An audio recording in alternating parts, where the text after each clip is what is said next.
Good afternoon, everybody, and welcome to a very special day as we celebrate our friend Walt Horan. Yeah, right?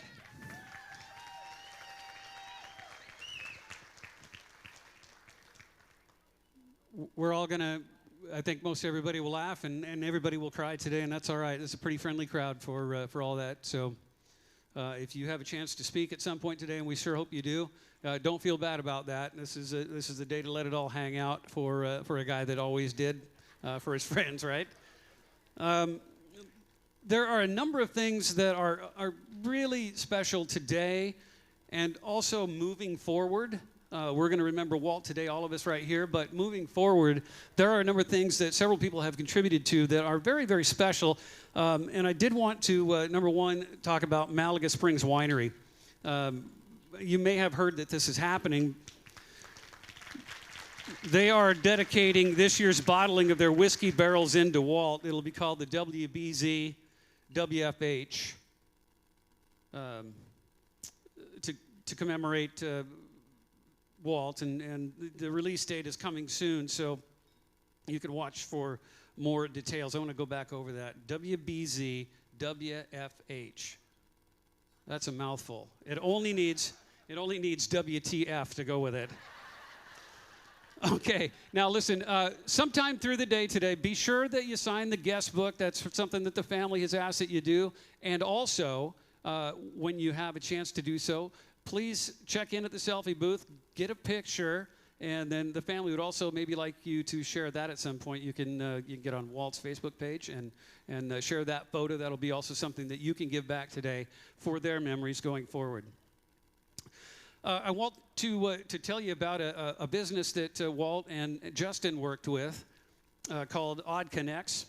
And Gene kind of told me the story behind it, and they really helped the Horan Feevold Hearing Center be competitive in their marketplace.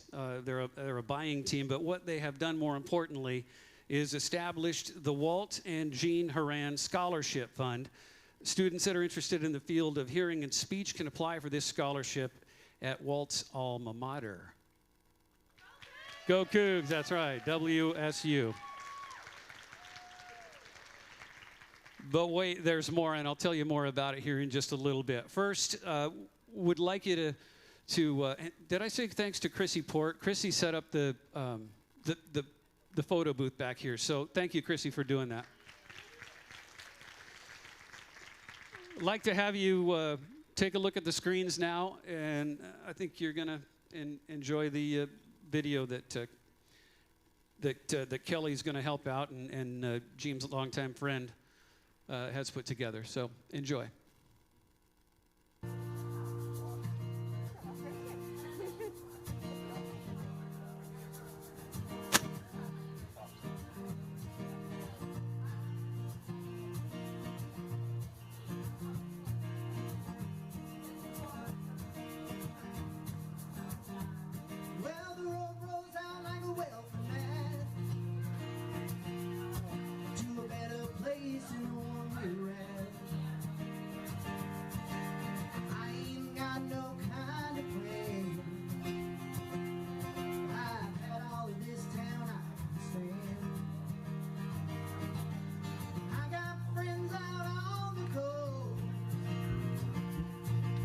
Jump in the water and see what flows. We've been saving for a rainy day. Let's beat the storm and get on our way. It don't matter to me wherever we are, where I wanna be. And hunger once in our lives, let's take our chances and roll the dice. I can be your lucky man.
day and days before.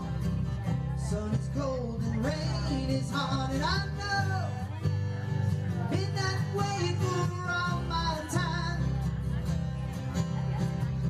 Till forever on it goes, through the circle fast and slow, and I know it can't stop my wonder.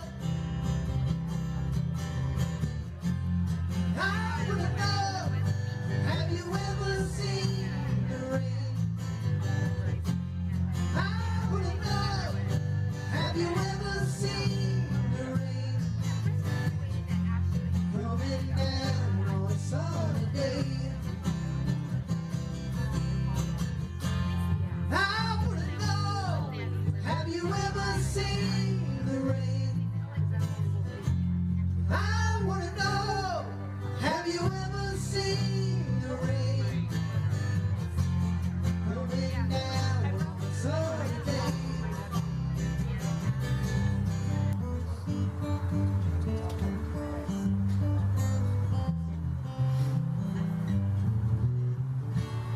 You know I like my chicken fried, cold beer on a Friday night, pair of jeans that fit just right, and the radio.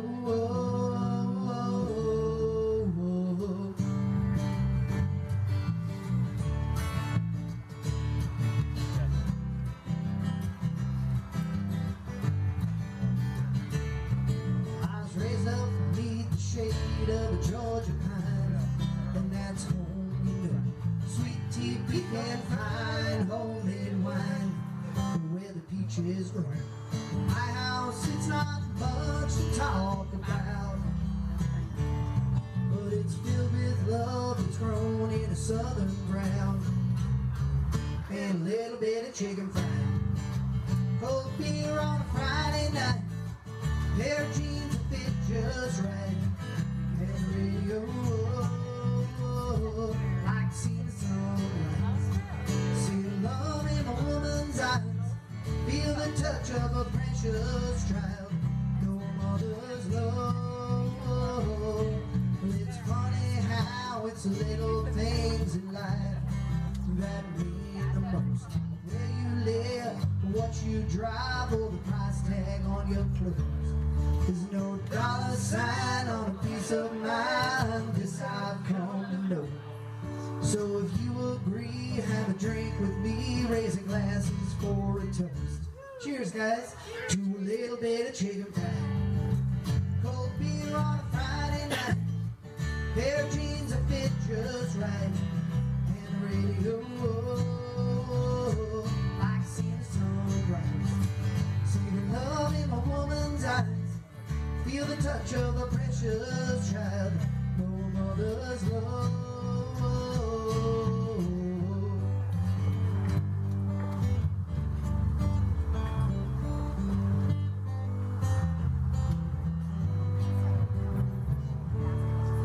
God for my life, for the stars and stripes, may freedom forever fly, let it ring, salute the ones who died, the ones that give their lives, so we don't have to sacrifice all the things we love.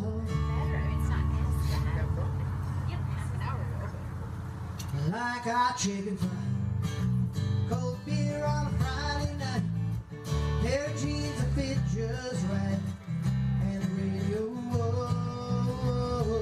like seeing the sunrise, see the love in a woman's eyes, feel the touch of a precious child, no mother's love. Get your little chicken fried, cold beer on a Friday night, pair of jeans that fit just right, and the radio up, I like seeing the sunrise, see the love in my woman's eyes, feel the touch of a precious child, no mother's love.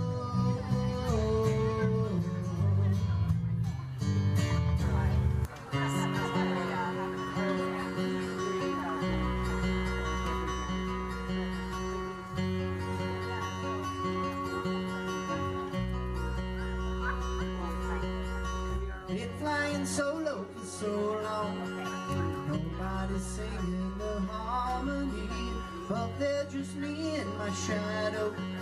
No bass, no guitar, no tambourine. And I found you like a melody. You were singing in the same key as me. We had them dancing in the streets. I don't want to be a one-man band.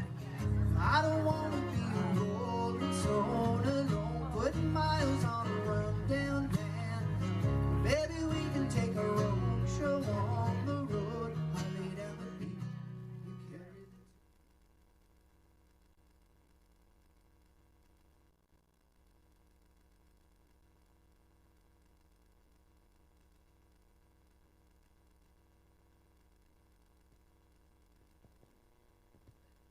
the... Well, damn it. There was a moment in that video which was wonderful, don't you think? Yes, it was wonderful.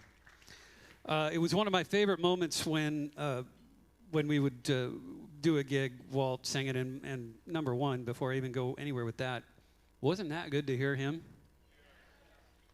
That was great. There was a moment in the song that I always loved when we would play during Chicken Fried, and he would stop, and he would encourage everybody to raise a glass. So would you join me? To Walt.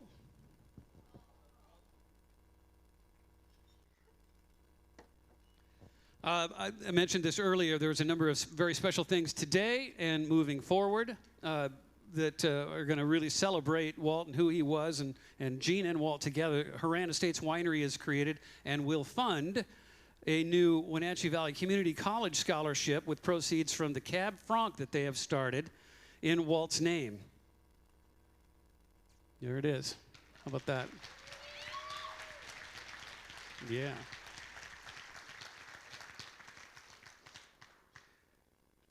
This day put together by a number of volunteers that you've seen around, bustling around and taking care of everything. This is a really special day that a lot of people went to, a lot of work. How about a round of applause for everybody that's contributing here today?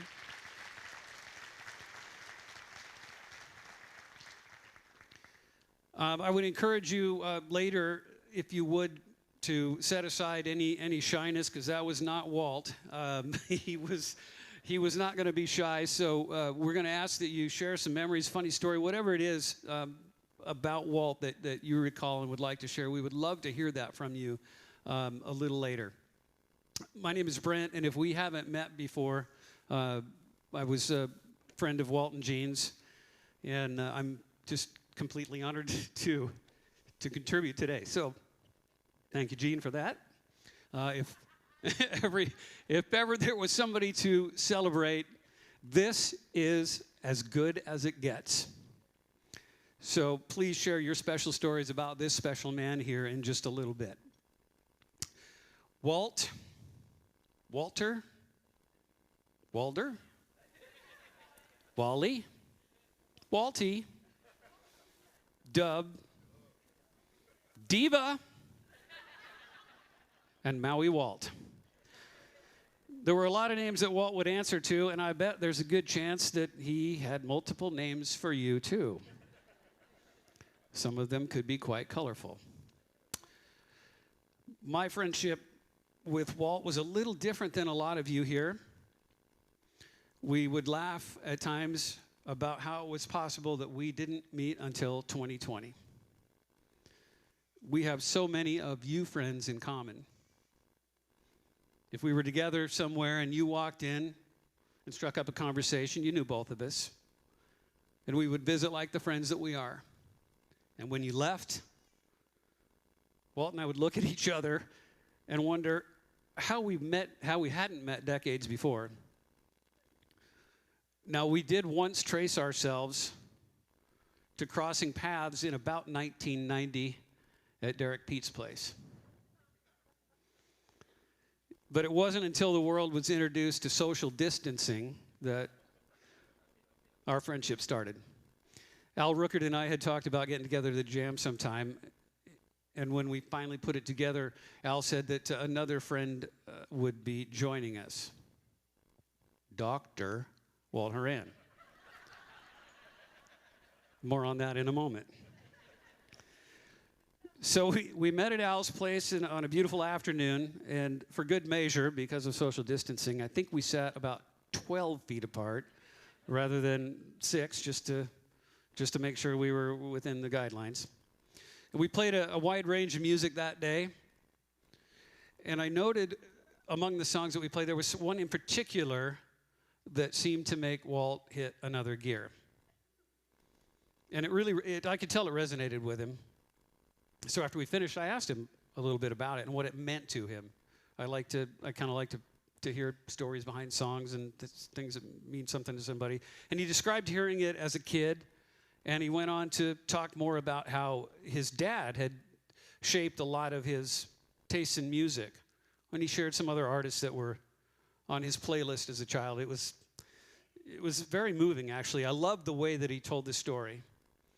And that day was the day, and I'm so proud to look back and know that was the seed being planted to Walt's groovy little band, No Promises. And you're going to have a chance to hear the guys later today and see a new logo with a very sweet tribute to Walter. Now, I do have some notes here today, and if you know me at all, you know that I'm more of a winging it kind of guy than a reading it kind of guy. But these are important to me, and I didn't want to let them slip away, so I had to write myself some notes. Just like everybody, I loved Walt immediately. We quickly bonded over music. We discovered that we loved the 80s hair band Black and Blue. He taught me about Jim Croce. I turned him on to Steelers Wheel. And I learned a lot of other things about Walt right away, like some hard-coded rules. Among them, almost all sauces were hated. Tartar, mayo, mustard, honey mustard were among the biggest offenders. But he loved a lot of other things. He loved music, he loved wine, he loved the WSU Cougars, he loved Jeeps. Yes? He loved Fun and Tonics. And above all, he loved his beanie. That was the biggest hard-coded rule there was. So there isn't a day that goes by I don't find myself thinking of Walt. I miss my bandmate, my friend, and my brother. I loved him.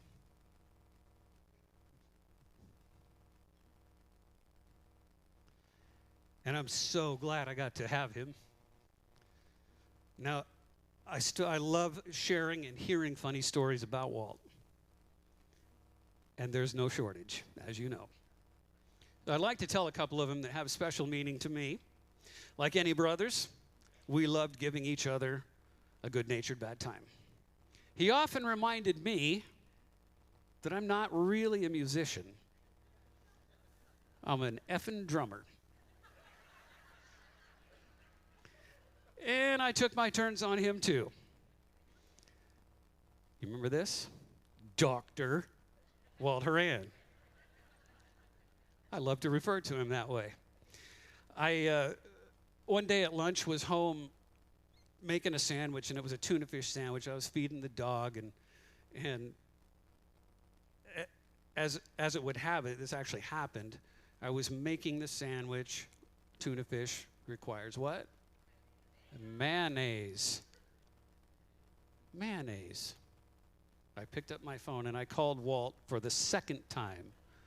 We didn't talk on the phone. I remember the first time we talked on the phone, he was like, "This is weird." So I took the opportunity to call him for a second time.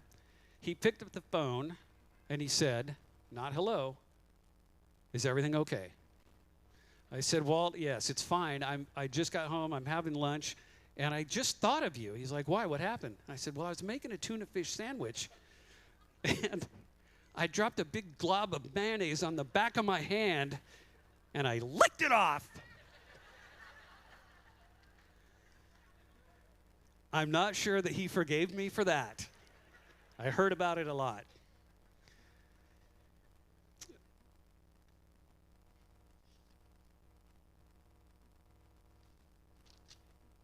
In September of 2020, our band loaded up and we went to Newport, Washington. a wonderful weekend of growing our friendships, and we played a really fun gig. And it's a memory I'm always going to cherish. One of the evenings during the trip, we were all hanging out at an Airbnb that Albert and Walt had rented, and everybody was there, and we just were having just a wonderful, wonderful evening. The cocktails began to flow. I know that's a shocker. And Walt insisted that I have one of his gin and tonics, which I had no intention of having.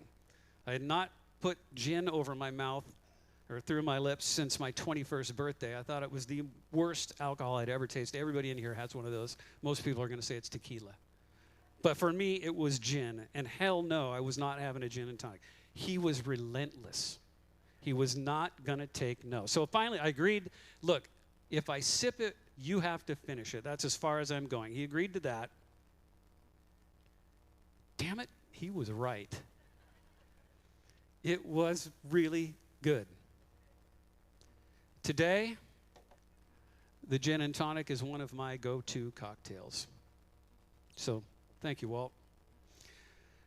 Now, this story is more about Gene, but it does involve comedic timing for Walt, and I don't know if he knew he had that. We were camping last summer together, and we had spots near one another, but we were kind of off doing our own thing. Walt and Gene were in their spot, and Holly and I were in ours. And I was outside at my truck getting something out, and a young woman came running up, running, frantic. And she said, "Are you a doctor?" If you know me well enough, you know that it was a struggle to not crack wise. So I asked her what was going on, and she told me that, that her husband was ill, and so I hollered for Jean a couple of times. And Jean poked her head around. She's like, "What's going on? Jean, we need your help." Jean and I ran, sprinting with this young woman to the campsite where her husband had fallen ill. Jean can move. I watched her run out in front of me. I don't know why I was running, but I just thought, well, I'm going to run. So we got to where we were going. And the problem was that the young man had some, I think he had alcohol and drugs in his system or whatever it was. But Gene was so in control and used all the cool terminology that you hear on Grey's Anatomy. What happened? Did he take something? My favorite was, and I remember this one, his pulse was tacky. I thought, oh. She was amazing in this. So the young man had been out all day, and evidently he had been drinking alcohol. I think they smoked something. I don't know what they call that. What do you kids call that? He'd also apparently ingested a hallucinogenic, and he had passed out. He was out. Gene was on the phone with 911 and remained so calm and kept everybody in their group calm, because it was a frightening situation. It really was. The guy kind of came back to consciousness, and all was really well for the most part, other than he scared the crap out of all of his friends. About that time, Dr. Walt Horan came walking up. "Did somebody need a doctor?"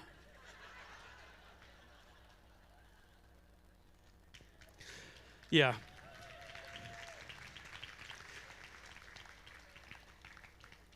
Walt quickly discovered the Achilles heel of my wife, Holly. She hates undue attention, and she's hating me telling this story right now. In true Walt fashion, he went right after her weakness. At one of our gigs early on, Walt changed the name of a love interest in a Kiss song from Beth to Holly. That would continue for about 90% of our gigs, and she hated it at first, and finally just accepted it was going to happen. And I'm quite certain Walt was the only person who could have gotten away with this. And when it comes right down to it, all that really matters is that Gene and Walt know how I feel about them. They know what they mean to me. And I'm certain that they love me right back. And I do want to tell a story about somebody who reached out to me in the days after. Our friend Lance. And Lance, I don't know if you're in the house right now, but your message has stayed with me, and it means a great deal. He mentioned seeing a moment between Walt and I at a gig in Manson. And you described the interaction between the two of us. He saw Walt turn around, he came back, and he leaned something over to me, and he said something. And, of course, it made me laugh. I knew what he was doing. It's a moment that we shared at every gig. It's the same thing that he said at every gig. I never knew when it was coming, but I knew that it was. And I'm glad Lance saw that. But it's going to stay just me and Walt's. I'm keeping it. But my point to that is I also recognize that a good number of you in here also have something that's just yours. Take it with you. Walt was simply the best at making you feel special. Earlier this week, I read an article about Taylor Hawkins, who passed away in March. He was the drummer of the Foo Fighters and another musical hero of mine who left too soon.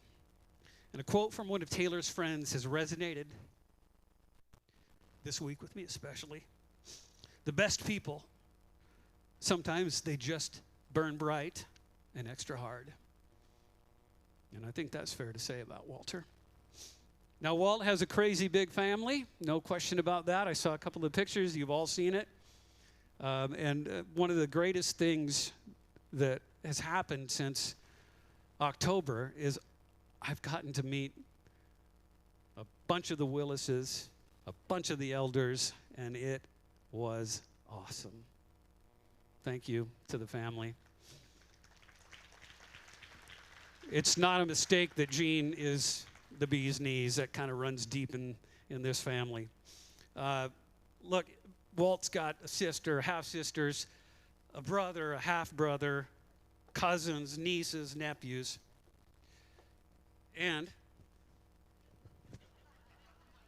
the ability to make me cry. He's also acquired some brothers at different points in his life.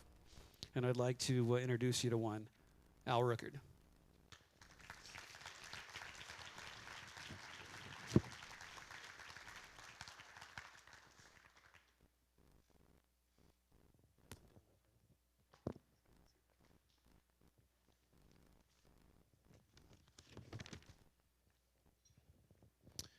Hello. Nice job, buddy.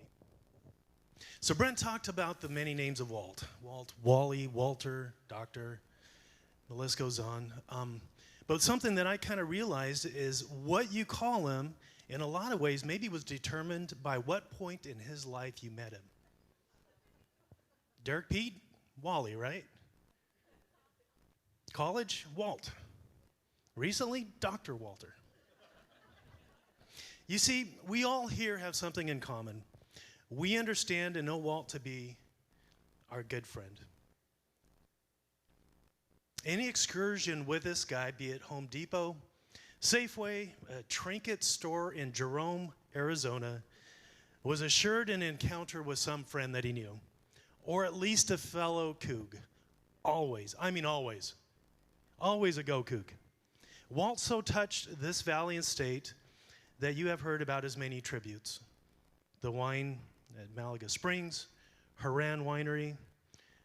Doug Bianchi from Bianchi Vineyards is going to dedicate a guitar to be signed by the many musicians that Walter has shared a stage with over the years. The scholarships. What a great opportunity I've had to play with Walter in a band, and our logo now, as Brent said, will bear his initials from this point on. In 1985, I was able to talk myself into a local band knowing 4, maybe 5 guitar chords. Rival, as we were known, included myself, Derek Pete, Stacy Matthews, and drummer Dave Cooper, and of course, Walter Horan on vocals. We held it together for much of a year, 10 months. Okay, 6 months. 6 months, and we racked up an impressive tour schedule of 3 gigs. I left for college. Wally went on to be the front man for High Risk, recording albums.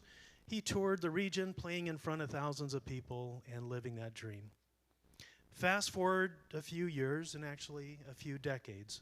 My wife Sherry and I reconnected with Walt and his beautiful wife Jean. We attended a concert featuring Kansas and opening band Rail, which was one of our favorites back in the rival days. We hit it off so well that we did not see the Horans again for the next 6 years.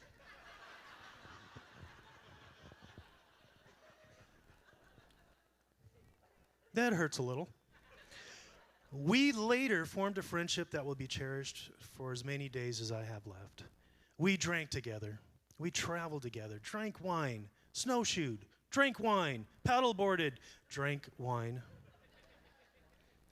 And on the paddleboard, that was the beginning of the famous Walter quote, "He looked at me." That's a story maybe Gene will share. And together we formed a band. Our first rehearsal occurred out at Malaga Springs Winery out on the patio. You see, it was in the middle of the lockdown, and we needed a safe, open, outdoor space to meet. Al Matthews generously offered up his space at his winery.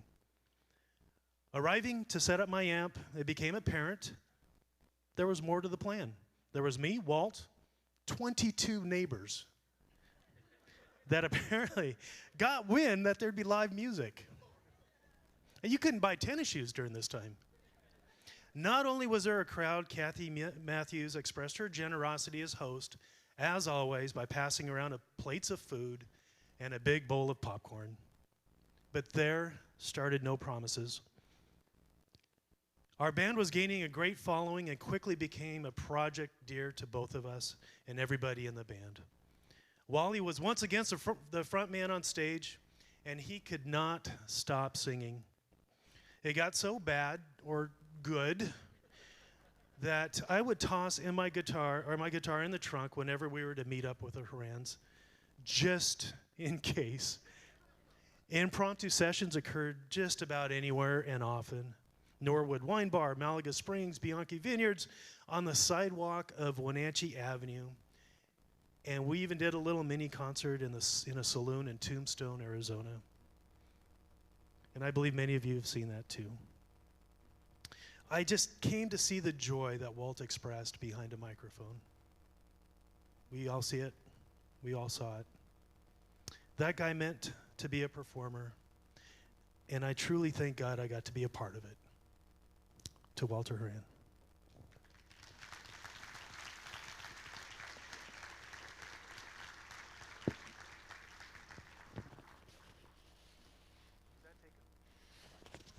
I knew you were going to ask me about that.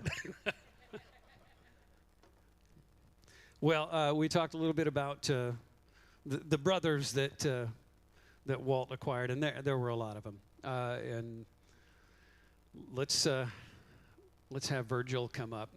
Welcome Virgil Eagle, who's known Walt for a day or two anyway.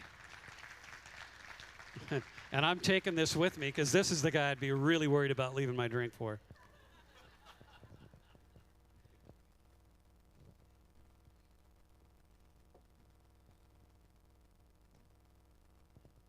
I don't know. Is this on?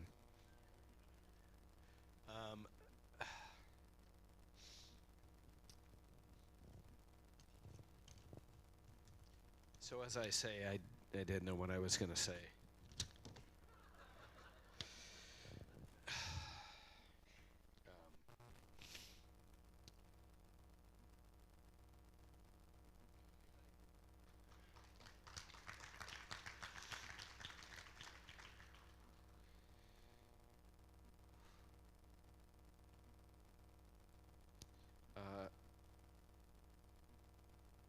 This is hard because today was a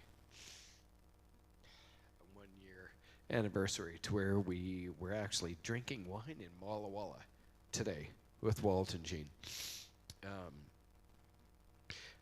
Life is strange. Things change. Today we're here to honor the life and legacy of Walter, as Bill, where are you, my brother? Bill used to say it was Walter Frederick Horan. I'm like, no, Bill, it's Franklin. Well, what's the F stand for, Franklin? Walter Frederick Horan II. No, that's not right. Thanks to everybody for coming out. Walter was, he was the best of, he was the best of.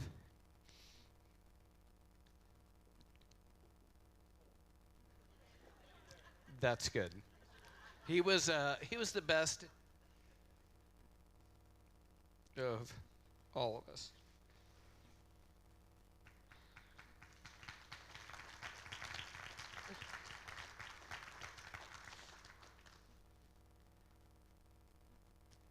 I've dreaded this for 7 months. Anyway, Walter was. He was the kindest, most friendly person you would ever meet. 100%. I don't remember the first time I actually met Walter. I won't sniff into the microphone anymore. Sorry, I'll do like this.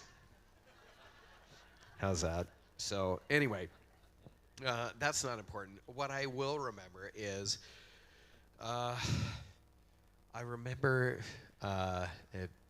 seeing Walter at a Denny's, the Denny's parking lot, and he said, "Hey, what's going on?" And we were half loaded. It was, I don't know, 2 o'clock in the morning. And I said, "Hey, what's up, dude? I'm going to Ellensburg." And he goes, "Cool, yeah, me too." And I was like, "Oh, what?" I was like, "What's your name? Franklin? Fred? Frederick?" Bill said, "It's Walter Frederick." So anyway, so next thing I know, moved to Ellensburg, and Walter and I ended up, I was like, "Oh yeah, Walter moved down here. Maybe I'll see him." Well, I had signed up for some humanity class, and it was a sex roles in society. Well, Walter and myself were the only two people only two males in class, should I say. And so we, well, of course, that's the only class we didn't miss. So the teacher would say, Walter would come in, and I'd be like, "Dude, are you drunk?" And he'd go, "What?" And I'd say, "Sorry, you just smell a little bit like booze." And he's like, "No?" I'm like, "Okay, cool." The teacher would go into, "Hey, all right, we're going to go through slang terms for this and that and whatever." And everybody would be like, "No, we only have 2. And Walter and I'd be like,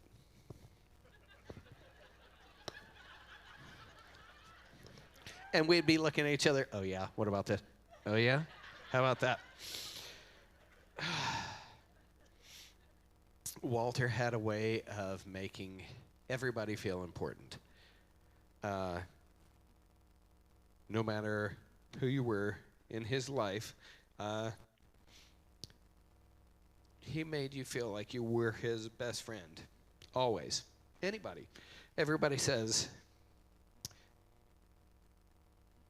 I see people and they talk about Walter, and they all say, "He was such a great guy. I was a good friend of his." I knew they weren't great friends of his, but everybody that he was around, he loved him, and he made them feel like he was their best friend. He was comforting. His voice,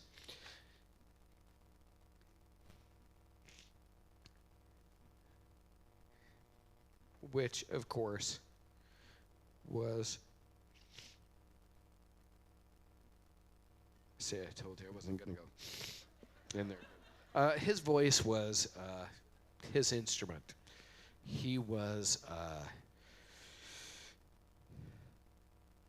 his voice was, he always told me, if I couldn't sing, I wouldn't be in any band because I suck at playing guitar. So, sorry. I remember the first time growing up and I saw a set list for High Risk. And I was like, what? These are all the songs I listen to. Nobody can sing all these. Walter could. And he hit these high notes. I'm like, what are you going to do? You're going to give yourself polyps. Anybody who knows, I'm just saying. Hey, Walter was the ultimate showman. He was gifted at moving a crowd, always. He would come up to me.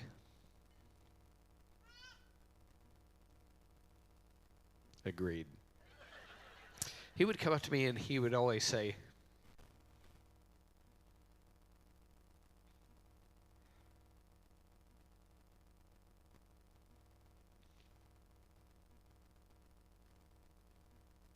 I'm nervous.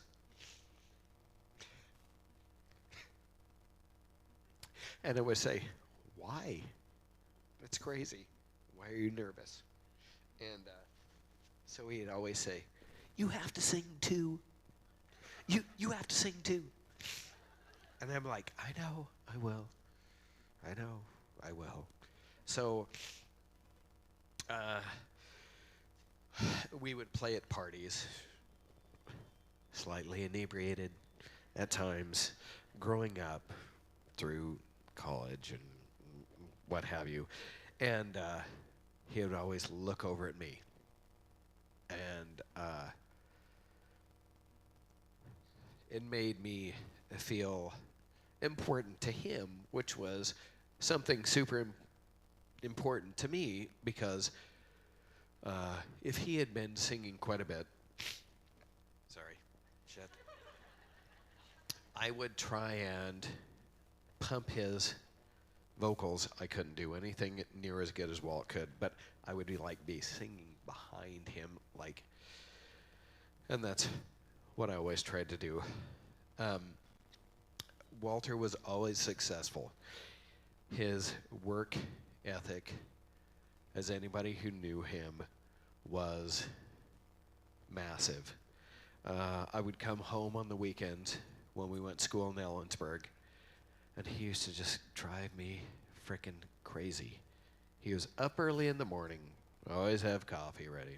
Hey dude, let's go to whatever. And I'm like, no.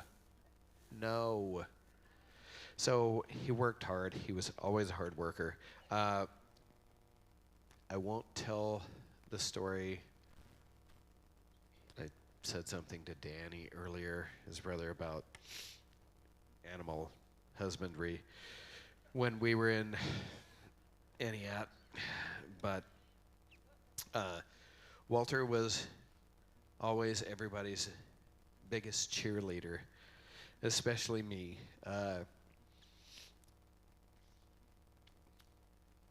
When there were things I didn't think I could do, Walter always propped me up and told me I could. And that's music, life. It doesn't matter.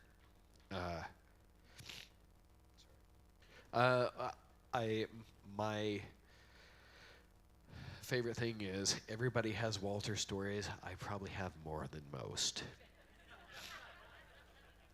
There are some I won't mention, some I probably can't actually mention in public. Walter loved WSU. Everybody knows that. These are my WSU colors for Walter.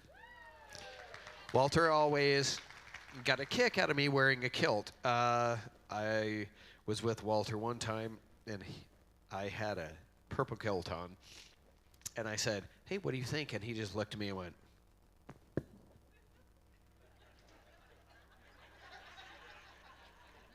and I said, what? And he goes, and somebody said, husky colors? And I went, oh, great, okay, thanks, Walt. So, when we worked growing up in Entiat, Wilbur was Danny, the handyman up in Ardmore. Well, Wilbur, for some strange reason, named me Arden Boy.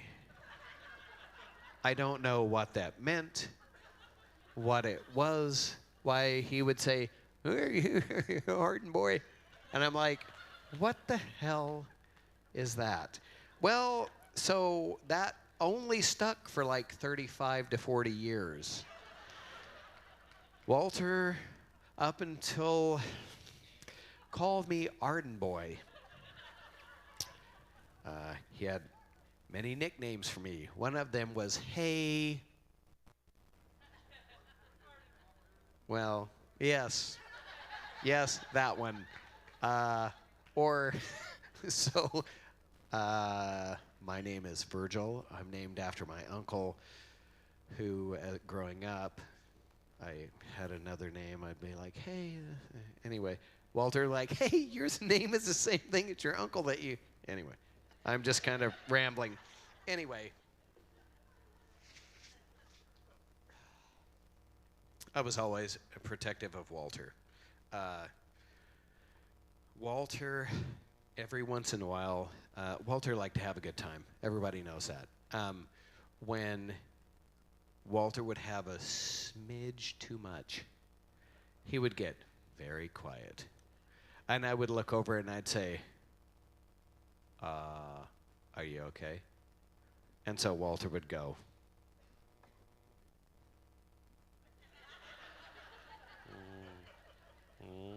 Jean knows. She's seen Walter. And so I would say, are you okay? Anybody who knew Walter knew that he had the most expressive eyebrows of anybody in the history of the world. You could tell what he was feeling, what he was thinking, how he was doing, what's up. Hey, what's the stock market like? What's this? How's business? Hey, what's gas prices like? Off of Walter's eyebrows. I'd say, hey, how's it going, Walter? And he'd go. And I'd be like, oh, shit, something serious. What's going on? I'd say, how's it going? He'd go. I'd be like, oh, it's all good. Last year, had the joy of going on vacation with Walter and Jean, my wife and I. Went to Mexico. And where we stayed, everybody, when they go by, they say, Buenos dias. Cover their heart. Oh, Buenos dias. Walter would go by, and every time he would go by, they'd say, Buenos dias, senor. And he'd go, Buenos dias. And so every time we went by him, they go, oh, Buenos dias, senor. And he'd go, Buenos dias. And then he'd look at me and go, why do I do that with my voice? And I'm like, dude, I don't know. And so he'd go, me neither. And then somebody go by and go, oh, Buenos dias, senor Horan. And he'd go, oh, Buenos dias. And so he asked me the whole frickin' time we were in Mexico. I'm like, Walter, I don't know. Why? I don't know why you're doing that. But why? I don't know, dude. Anyway, Walter, being one of the best people that any of us will ever know. He taught me many things. One of them was, and this one stuck out with me for everything I do, is stand closer to the mic. To me, I took that to mean stand up for yourself, stand up for others, stand up for what's right.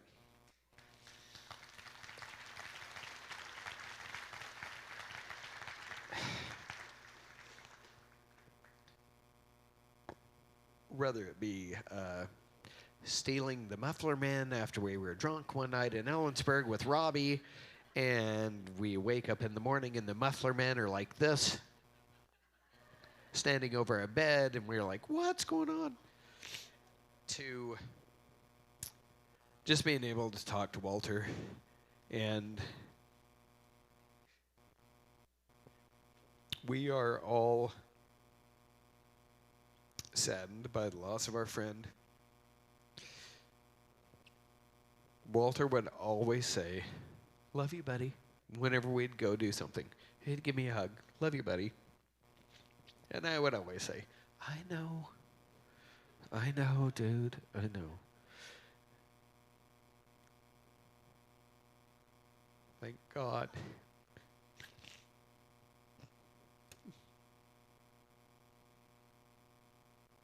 The last time I saw him, I said, I know. I love you too.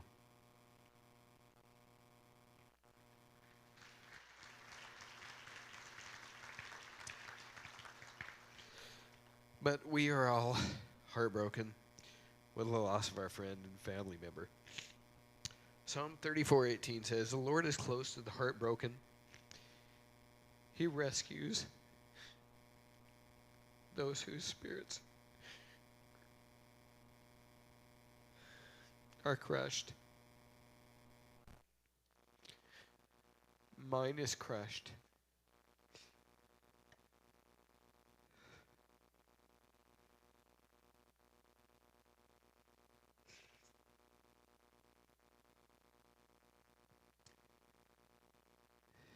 Buddy, keep rocking with the angels, making them laugh and smile, walking around heaven, singing a joyful song. You'll never be old or never hurt. I can't wait to harmonize with you again. Love you, buddy.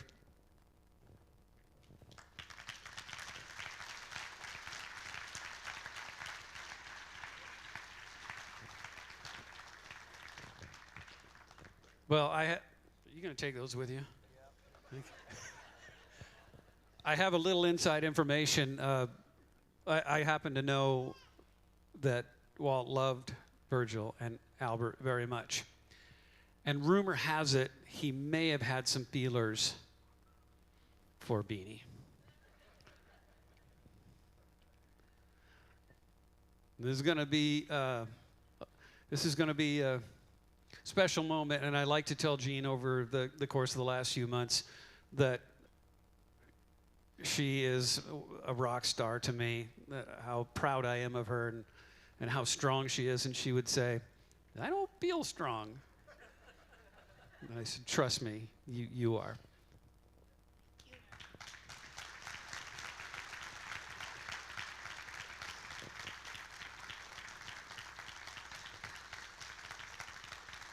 Yeah.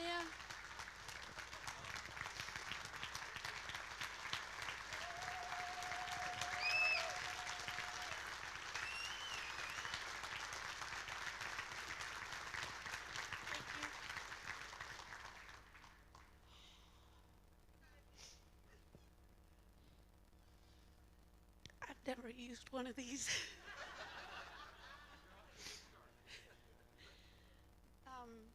First and foremost, Walt would want us to have fun, right? So we gotta keep having fun and enjoying.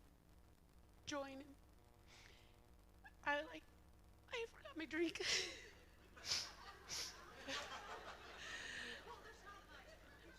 That's perfect. Can we have another toast to the man in honor, Walt Horan? Cheers to my Walter. I want to thank everybody that's here today. This is pretty amazing. Looking around the room and seeing everybody that's here for Walter. I know you're here supporting me, but man, that guy loved every one of you. And this room is evident of his love that he shared with everybody. It just goes to show what a wonderful person he was, inside and out. He managed to touch a lot of lives in his short time here. It's very evident. I want to thank everybody that's been by my side during this time. Whether it was a phone call, a lunch date, a dinner date, a text, everything has mattered. I don't want to be here without Walter, and you guys have helped me push through this. And I want you to know how important that is. There's a few points about my Walt. He spoiled me He was the best husband. He spoiled me not with monetary things, but he spoiled me with love. Daily. He cooked.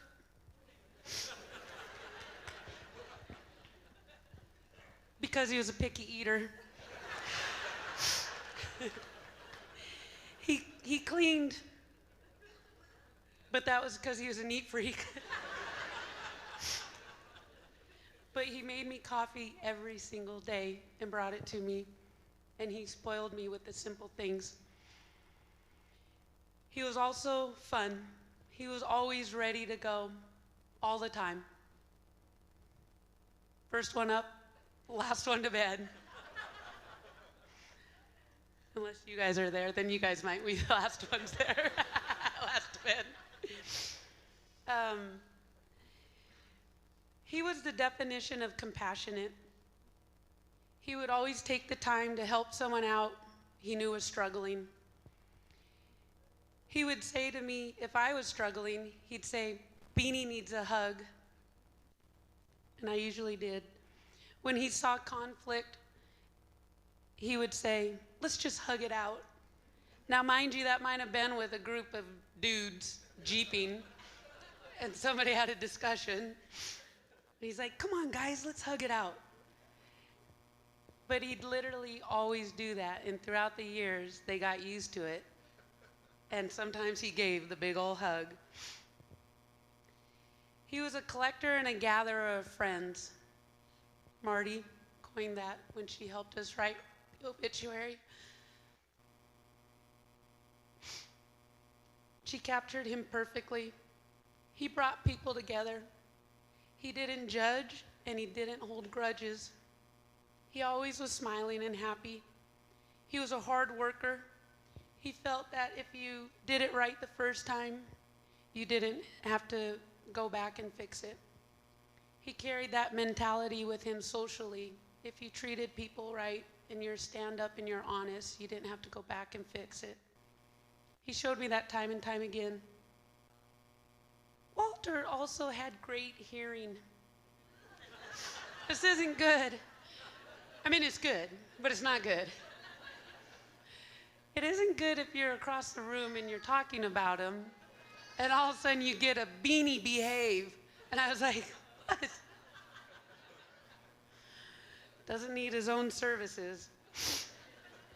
I was usually busted.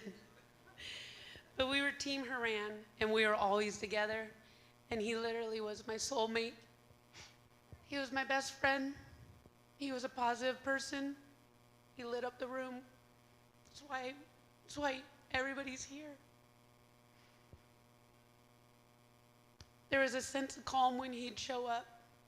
It'd be like, there's a Walt. Now we can begin. Everything is going to be all right. Yeah. Walter had a lot of likes. A lot of them have been mentioned. But I don't know if you guys know that he liked vests.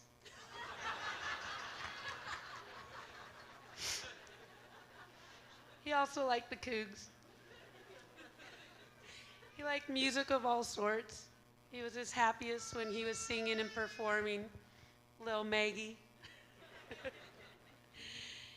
He was happy when he was singing or performing. This could be around campfires or with the band. But that guy loved to perform, and he was genuine when he did it. He also liked golfing, camping, jeeping, barbecuing. His birthday being on Memorial Weekend. It's all about him.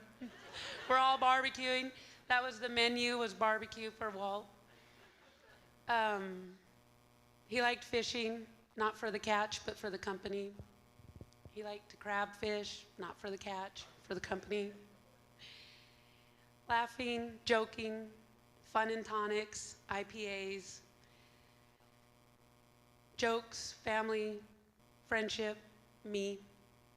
He loved me, and we were a team. But he really liked vests. He did. Walt had some sayings, and they're on the table. Second place is the first loser. Walt was very competitive.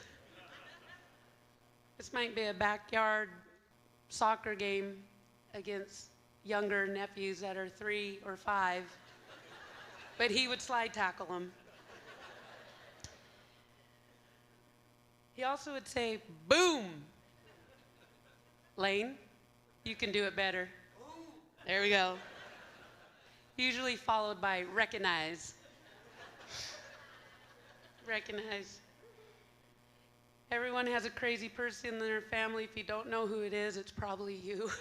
I was like, rude. Give a man to fish, he eats for a day. Teach a man to fish, he eats for a lifetime. Another one, because he was the first one up in the morning, whenever somebody would come get up, he'd go, morning. He was just happy to see somebody, morning. It usually wasn't me. I was usually the last one up when we were at family vacations. Another one he'd say is mout. He didn't want to say I'm out. It was always mout. Mout. Work smarter, not harder. And he loved I'm on vacation, not probation. Be like, I think you should go to bed. I'm on vacation.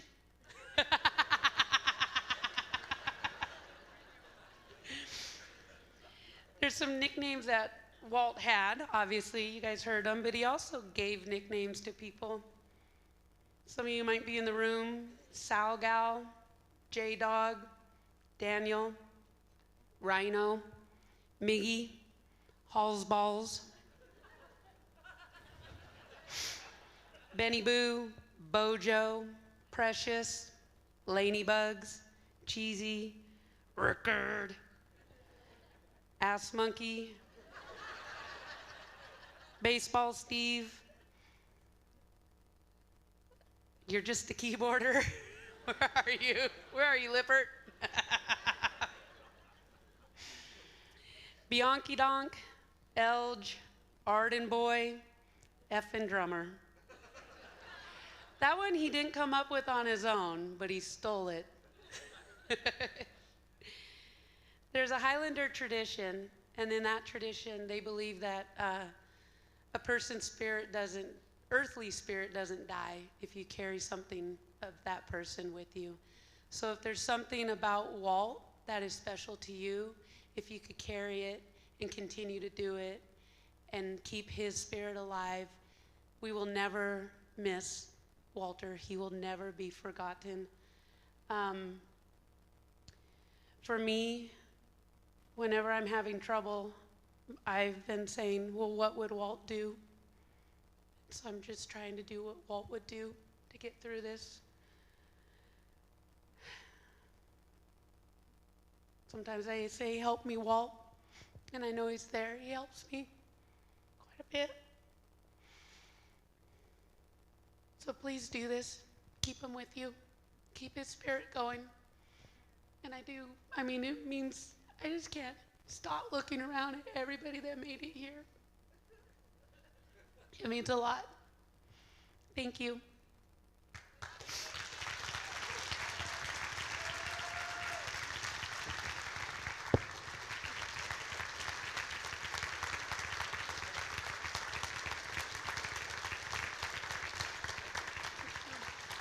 I have one thing. Walt, there was a song that I liked, and I never shared it with any boy because you always want a boy to dedicate a song to you. But if you share it with them, it loses the meaning.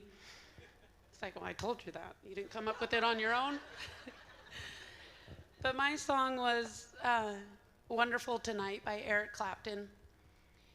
And on our wedding night, I never told Walt this, but at the reception, Walt had snuck away, and he came back, and he started strumming guitar, and I just hear, and I was like, and Walter sang that song to me, and I just started crying, and no, my family didn't even know. And so that was always kind of our song. We had a lot of songs. But he sang that song for me. So Albert has put together a little finger picking of it.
Thanks, Albert.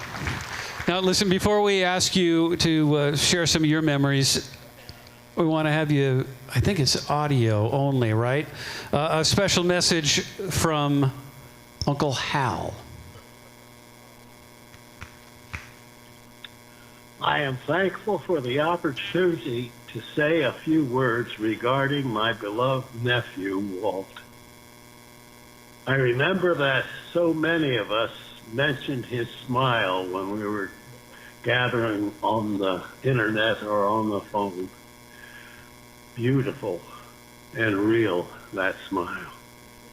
Then there was his big-hearted generosity and the ways in which Walt made each of us feel so special in his presence. His obituary summed it all up very well. Walt was a collector and a connector of people. Both Dale and I are grateful for our trips to Wenatchee and how Walt and Jean welcomed us to their lovely home and gathered Sally's and Danny's families for a joyful reunion around a beautiful pool and a bountiful table.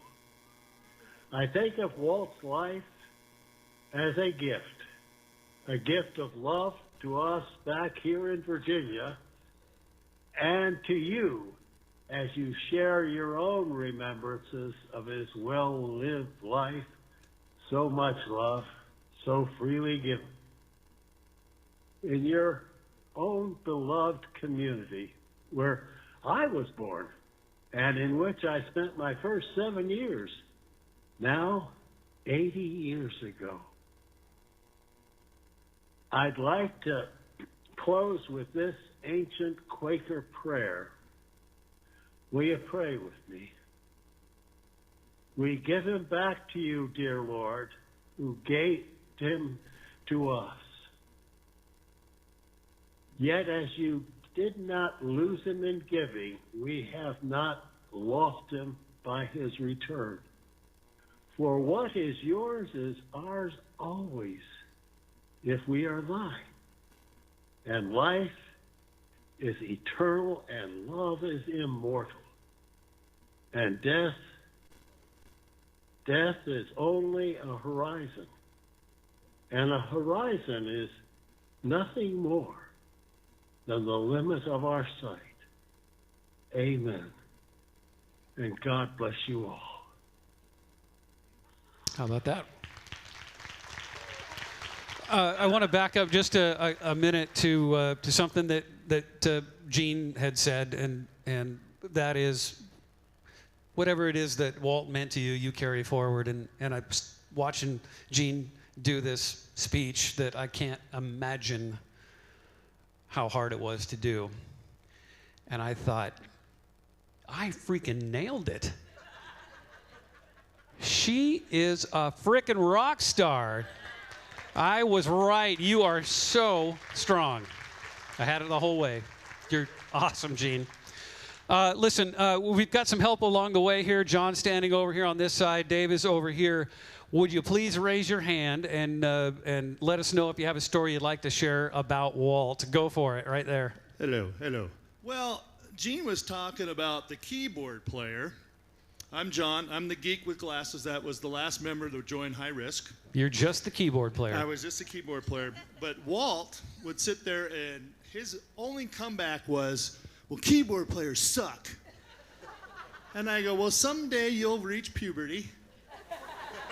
All right, I'll leave it at that. Anybody else? We'd love to hear some stories about Walt from you. Just raise your hand if you've got one. Well, I'm his fourth eldest sister, and you have to bear with us because we're all crying. I look around the room too, and I can remember, like the Eagle Boys, I can remember so many of you guys. And I want to tell a few funny stories about Walter. I remember when my mother got pregnant with him, and Kim and I and Debbie and Joey, it was raining really bad one day, and my mom wanted to go walking in the rain, and God, she was just as big as could be. And that was a very cherished moment because Walter was a very special thing that brought my parents really together and solidified their marriage. And that's why Walter was given the special name. And my son that I gave birth to was born on Walter's Day, and I gave him my father's name. So it's like, and it's happened in our family. It's a family tradition to give certain names to children. And one of the funny nicknames Walter had, oh, he's gonna kill me, because I know he's up there with my mom and dad, you know. They called him Walter Wirt the Freaky Frog. And I can't remember, I think it was my sister Kim who came up with that. Anyway, I remember when my mother was in the hospital and we almost lost her, Walter came up with a little frog, and that meant so much to her. And then he did some funny things growing up. Well, we lived out in Sunny Slope, as a lot of you know, and one day I was in 6th grade, and I got called out of my classroom. They said, you've got to go down to the other room. Your brother Walter is out there in the parking lot, and he's in his diapers. And I said, oh my God, you're kidding. And so we were raised on a funny farm out there in Sunny Slope. Anyway, so I took off and I ran down there, and oh my God, there was Walter with Rosie O'Grady, who was a 2,000-pound hog. And he had let Rosie O'Grady out and walked across the street to the school in his diaper. And my mother was down tending, I think one of the animals was giving birth, and he was trying to find James. God, that was so funny, having to walk him back home. I'm telling you, I mean, everybody's looking at you like, oh my God, here's this little kid and his diaper sagging and everything. And then the other thing he used to do that was so funny is he would come out and he had my mother's nylons on, and we'd say, oh my God, Walter, what are you doing? He said, oh, they're so warm. And, oh my God. Oh, and then as he started getting older, well, my mother sang. That's why so many of us in our family do sing. My mother sang James Taylor, Carly Simon, King of the Road. I mean, you name it. Funny songs, all kinds, Jim Croce, all of them, you know. Well, anyway, one day, Walter, he says to me, he's in the kitchen. He says, I need you to cook some more food for me. And I said, why, Walter? You just ate. He says, because he says, I've got to get big like James so I can play football. I said, oh my God, oh my God. And Walter did. Walter had a very kind heart. He did not like conflict. He was a very neutral soul. And he will be missed deeply. I know all of us have different memories of him. For us, as his siblings, you know, we remember all the funny things, all of you guys, the bands. I remember that one time when that young girl in high school got killed in that car accident, and you guys wrote that song, and Walter sang that song. And I cut hair for 18 years, and I remember cutting that mullet haircut. That is the funniest thing. When I look at those pictures, those were so popular. Everybody, and he did have gorgeous hair.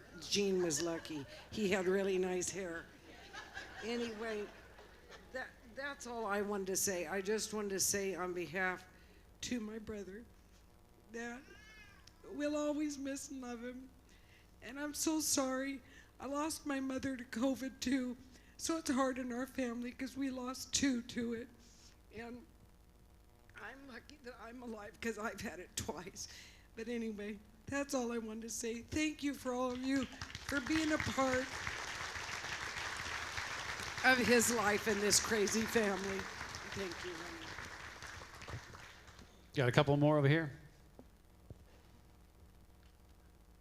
Walt would not be happy that this side is not raising hands. I'm just saying. Because keyboard players suck. You people you got stories over here somewhere. Somebody's got a story, but we'll go there first. Is it? Okay, it's on. I'm his niece, Rachel. I know, right? There's too many memories. He's one of my favorite uncles. Uncle Walter, with a D. Make sure you get that D in there. And growing up was hard for me because I have burns. I rock the robot leg now. And one of my first memories that I hold to the heavens for him is, this is gonna be funny, at the house on Sunny Slope, and all of us kids are supposed to be sleeping upstairs, and there's a rockin' party downstairs, and we all had a great idea to sneak down there because there's so many people, nobody will know, we're so short. And I had the great idea to knee crawl to the front of the crowd in front of the stage. And I think Walter was the first one that saw me sitting there, and he just winked at me and did, woo! It's one of the best memories of him. And I always hear him singing in my ear. And I have a daughter, Drea, and she loved him very much too. And so every time we're in the car, we're making rock star super videos, and he's in my heart. And I didn't get to talk to him in the last year, but because I'm just busy being a mom. But the last conversation I had with him, he said that I was one of the most amazing nieces he had, and he was proud of me, and I was a great mother, and to keep doing what I'm doing and rocking and rolling. And so I think everybody needs to know that. Anyway, love you, Uncle Walter.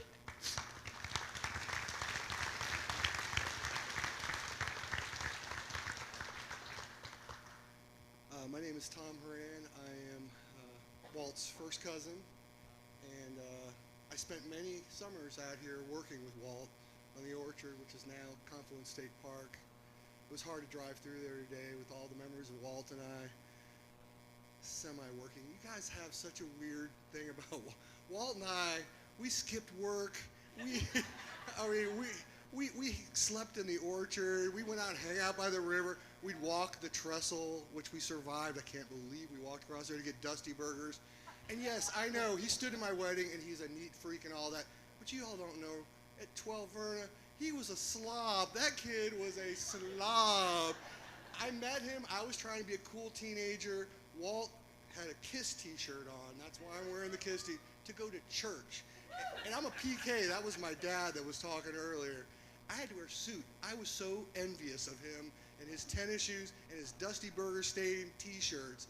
But that taught me to be myself. It really, the more time I spent with Walt, and it's just genuine. People liked him for him. He didn't have to dress up. He didn't have to act a certain way. You just liked him. You couldn't help but like him. You talk about the collecting and connecting of people. He came to my wedding. He stood in my wedding. I asked him to.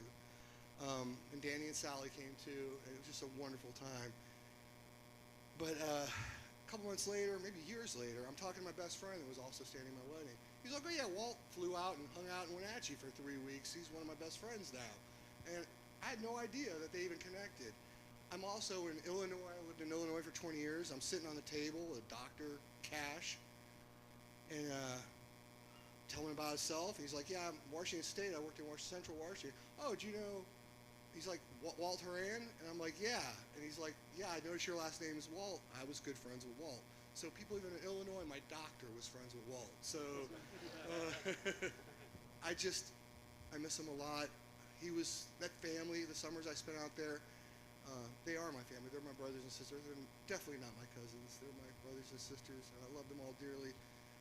But I love Walt the most. We got anybody on this side of the room? Hand? You're getting Hand? closer, Here we go. Dave. Here Look we at go. that. Hey, my eyes are bad, but I can hear. I'm Jason. I had the privilege of playing with Walt and No Promises for a little while, and him telling us, that you could always do whatever, you felt you could do, and he'd make you do a lot of things you couldn't. And one of my favorite memories is Rhodes over there wasn't exactly comfortable with one song, and he didn't want to have us put it on the playlist, but of course Walt told him to put it on the fucking list. And that song was still on the list the last time we played, and that's just telling you to do what you weren't comfortable doing.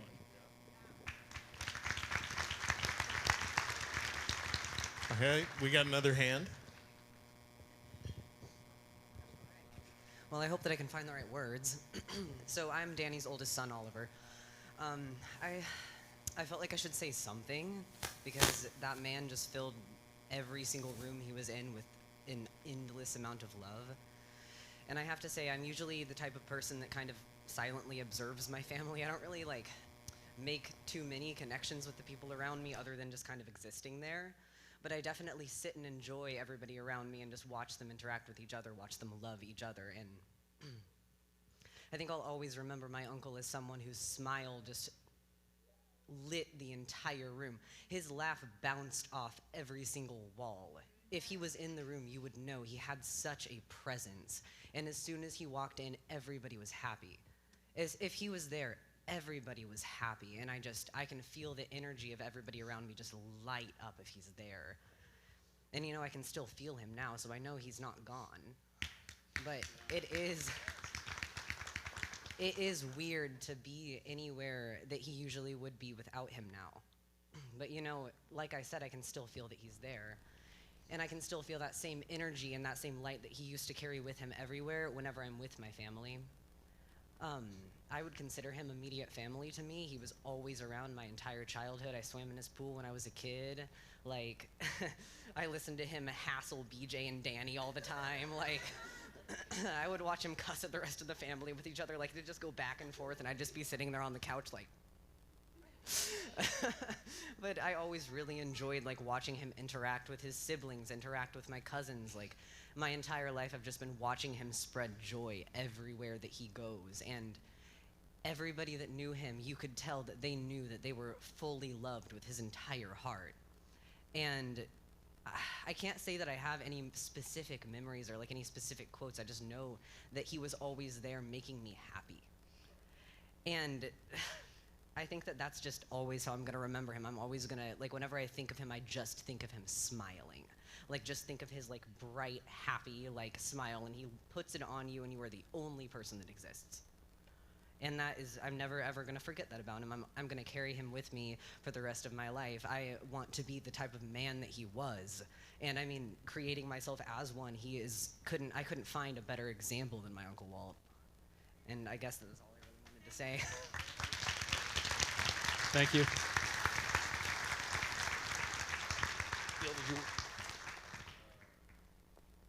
But I got one here. Well, I'm also one of the Horan cousins, as Tom is, and because I have the Horan voice, I don't really need this microphone, but I'll use it anyway.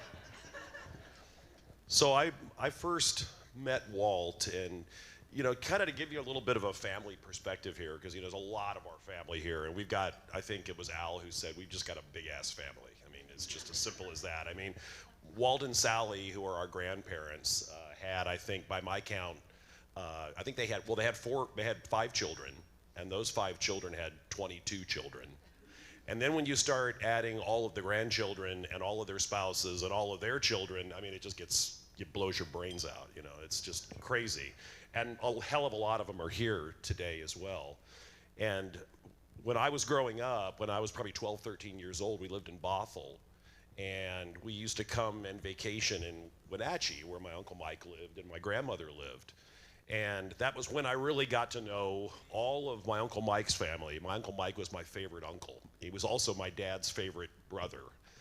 They were really close all the time growing up, and I became very close to my Uncle Mike as well. I just adored my Uncle Mike. And I remember when Walt was born, my first memory of Walt, a lot of people have been saying the same thing, it's his smile. But the first time I saw Walt smile, he was walking around with nothing on but a diaper. And he had a way of walking through a room, even when he was a little baby, with a diaper on, with that smile, looking like he was the host of the party. You know, he's like walking around, everybody having a good time, you know? Can I get anybody anything? You know, he didn't say a word, he just smiled. But, you know, that was kind of like and I don't think he ever lost that. I mean, I think he had that his whole life. And it's weird looking at the photos of him. It was like, you know, you saw the mullet and you saw all of the boy band stuff, and then you saw the later years with the beard. I mean, sometimes when I think of him in the diaper, I actually think of him in the diaper with the beard. And knowing Walt as a little baby, if he had the power to do it, he would say, yeah, cool, I'll try that, you know. But what was really special, one of the special things to me about Walt was when I graduated from Washington State, my wife and I moved away to California. And life takes over, right? You move away, you start a new life, you may have new friends, you got your job, you've got everything else, and before you know it, time's just marched on. And you start to sort of miss the things that you had, that you love what you have, but you miss the people that you kind of left behind, and you feel a sadness about that and a missing it, but you're not quite sure what to do about it. Well, Walt knew what to do about it. Walt got in touch with me about 6 years ago, and he said, me and my sister, Sally, we want to come down and see you in California. When's a good time? And I said, tomorrow. And they came down with their spouses, and we got to know Gene, and we got to know Sterling. And it was kind of weird. I was driving over to pick them up at the hotel. Yeah, and everybody. And I was driving over to pick them up at the hotel, and I was talking to my daughter, Emily, and she was saying, aren't you excited? And I said, yeah, I'm excited. I'm a little nervous, too. I mean, are they going to still like us? I mean, are we, like, weird? Are they going to be the same people we remember, you know? I mean, and it was strange because as soon as we got to the hotel to pick them up, it was like we'd never left. We were all a little older, but we were like the same people. And I don't think we stopped talking for like 5 hours. I mean, I think if we could have just stayed up all night in that restaurant or that bar, we would have. I mean, it was unbelievable. And they came back the next year, and then we came up to Washington State, and we had this just mega party at Gene and Walt's place, which was, I think to this day, of all the parties I've been to, and at 64, I've been to a lot of them, it was just a night that I'll never forget. And what was not just great was connecting again with Walt and realizing that the great little kid that I knew was now the great, wonderful, fun, cool man that I know and love. But also it was seeing now all of our children meeting all of their second and third cousins and finding out they all like hanging out too. And it was kind of like now there was just this massive sort of continuity. I was going to write something out to talk, and I didn't write anything out, so I'm just kind of like rambling. And I'm not very good at being brief, so I'll have to just have somebody steal the microphone from me. But what was amazing about it was that it was something that I'd kind of longed to do, but I'd never had quite the courage or the motivation or the impulse to do it. But Walt did. And when he got us all back together again, we're never going to be apart again. I mean, it's just as simple as that. And hearing my Uncle Hal talk to us earlier, and seeing my cousin Tom here, and seeing Jean and her dad and mom over there, and all of her sisters and her family, and of course Sally and Danny and all of their families, and all of our extended families here. And then also to see the sea of people here that I don't know, but I know loved Walt just the way we loved Walt. And I told somebody that didn't know Walt, I was talking about who we'd lost. And of course, people are always sympathetic when you tell them that someone's passed away, you know, sorry for your loss, you know, and all that. And I told him, well, you know, he was a guy that was kind of special. He was kind of one of those guys that if you just met him and talked to him for about 10 minutes and you got the impression that he really liked you, it was because he did really like you.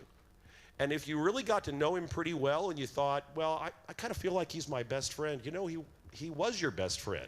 Because Walt had a lot of best friends. And they was genuine. I mean, Walt was a genuine guy, and in a lot of ways, Walt was the kind of man, he was really the sort of man and maybe not just man, maybe the sort of person that we'd all like to be. To be naturally and goofily the way we are, to be serious when we need to be funny when we don't need to be loving, to be caring, to be a good husband and a great man, and to be a role model. And that's not a hard thing to live up to, but for some reason to Walt it just seemed kind of easy. It just seemed to kind of come naturally to him. And I really, I can't believe he's gone. And I think Oliver said a minute ago that he's not really gone, and I agree with that. He's still with us, and he'll always be with us. So.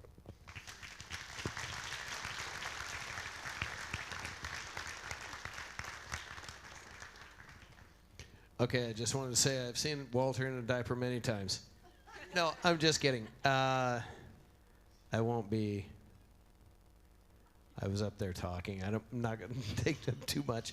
But Walter, when we would come home and work in Ardenvohr on the weekends, I remember one time, and I will not be too graphic with it, we came back and we were loading hay one time, and I was shockingly enough, the thinnest of the bunch. And they're like, hey, get up on top of that thing and pull that tarp over. I'm like, I don't like heights. So get up and do it. Okay, all right, I'll do it. So I did it. We're down taking a break, and I looked over, and I had never been around animals like Walter had his whole life. And I said, holy cow, look at the scrotum on that goat. And Walter says, you idiot, those are teats. And I was like, oh, that makes sense why there's points on them. And Walter said, what the hell, have you never been out here? And I was like, what? And he said, what? And I said, what? And it was, anyway, that's Walter in a nutshell. Everybody had a good time with Walt. He was a good guy.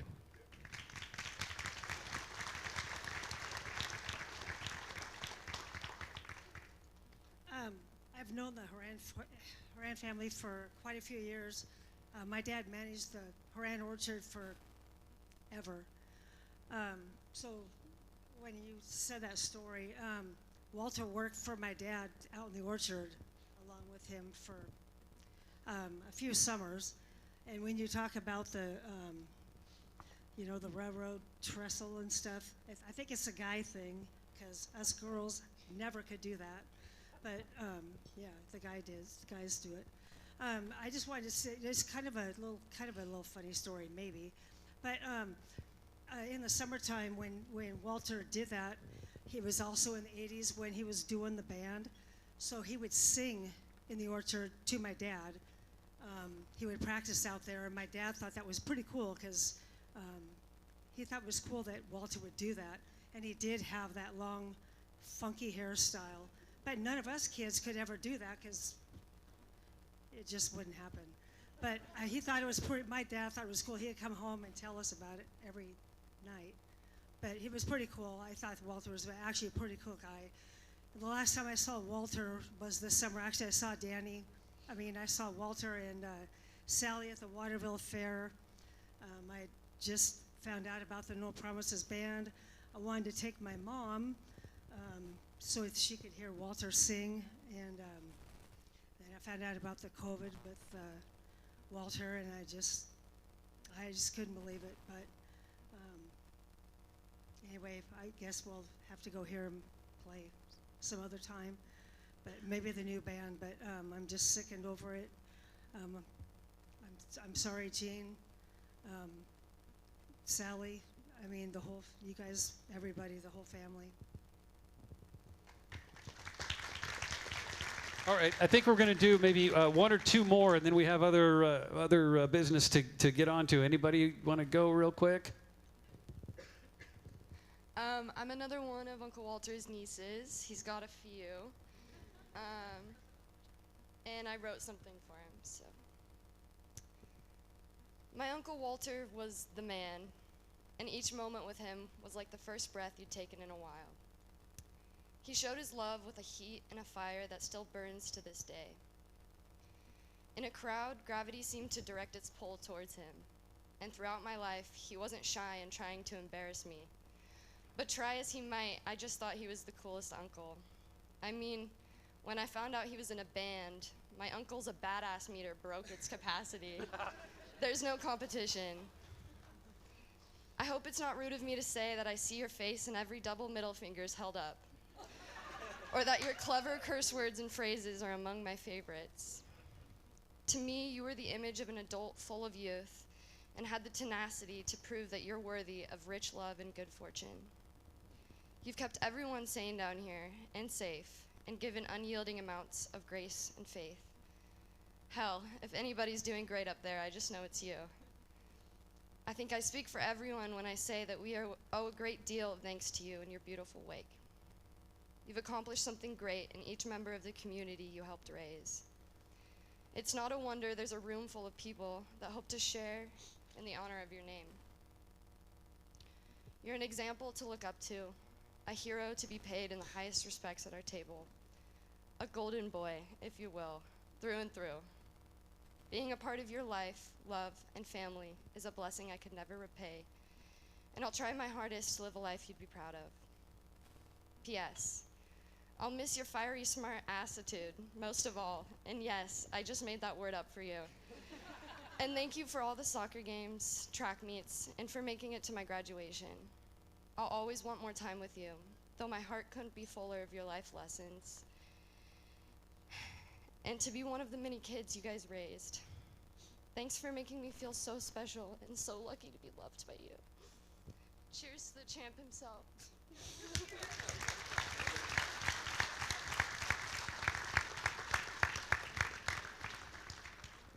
I don't want to tell this story, but Walt would want me to tell this story. Gene.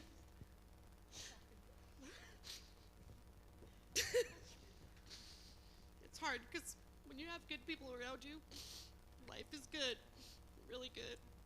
They're gone, it's just hard. God damn it, people are good.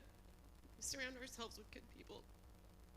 But this one time, when Mel split her pants, there was a time when Walt didn't drink, so he was our designated driver. He'd pick us up from girls' weekend, girls' night out, and we all went down to a little place called 10 Below.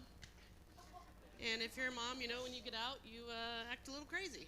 So we all went to 10 Below, and the dance floor was empty. Not on my watch. Saw these two guys standing there, and I said, "You want to dance? Let's do this. Play something." I don't know what they were playing. The two of us hit the dance floor, and I pop-locked and dropped a little too low. And ripped my pants. I mean, ripped them. Backed up to Gene. "Gene, we gotta go home." Why? I'm like, "It's time to go. I lost that dance off."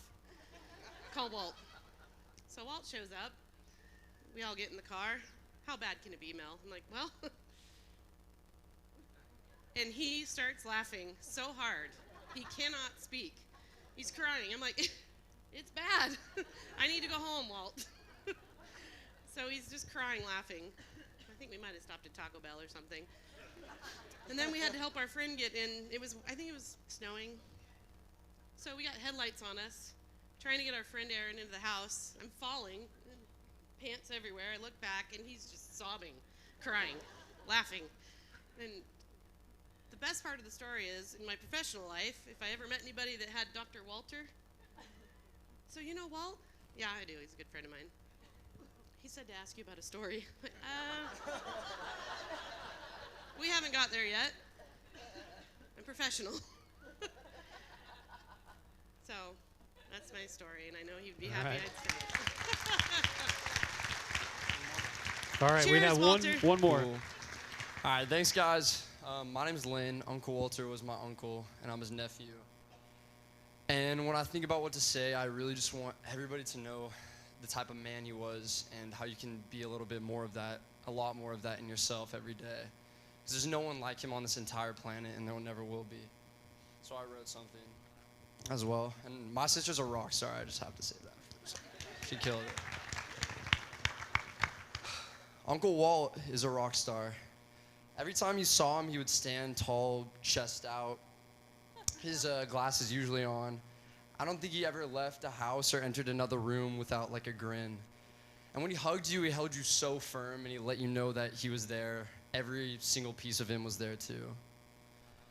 And losing Uncle Walt, I was thinking about it, and it's kind of like being on a really sunny day and then out of nowhere it just goes dark and you're like, what the hell? Like, where's the sun at? And everyone's pissed for a while because the cloud's there and you can't make the cloud move. And that was so sudden for everybody here. And when I feel like this, I come back to what Uncle Walt left behind for all of us and who he was and how he really treated others. He was home for many of us, a person who would welcome you with full acceptance and love every single piece of you. Uncle Walt would crack jokes, he would prod you, he'd keep teasing you until you let your spirit out and you joined in on the fun. He supported everything you did. He was there, he was at basketball games, at shows, graduations, soccer games for Ireland, Kayla's basketball games. He was a staunch, diehard Coug fan. Band member, uncle, brother, friend, husband. Uncle Walt found joy in the bonds. He loved people. I think it's pretty cool that a man who dedicated his life helping people to hear chose to listen over and over and over again. Anything you worried about, Uncle Walt listened and helped with a steady hand and empathetic heart. It was never about himself, always about us. Uncle Walt was the life of the party. He taught me to take things easy and that the time that you spend with others is for laughter and is for peace. He's this light shining in the midst of us, the guy you couldn't wait to talk to at the party. He'd fill you up and you'd walk away better than when you came. And the way to get this cloud to move and get some good sunlight in is to follow in his footsteps. Love the person next to you. Go to the birthday parties. Go to the dance recitals and basketball games. Throw the parties. Take the risks. Crack the jokes. And please don't be afraid to look like an idiot. That's where you're at your funniest and your best. Love one another deeply. Time is finite, so live every moment with the grin that you have. Live it like a rock star.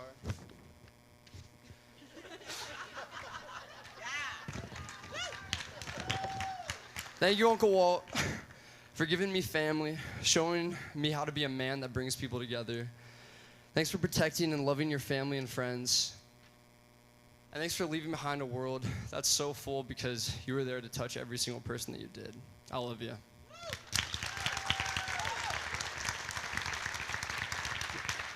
That was wonderful. Something that we're going to get on with some really, really neat stuff here in just a minute, but something that Rachel said, his niece here a minute ago, made me think of something that occurred to me months and months ago that I've thought about over and over and over.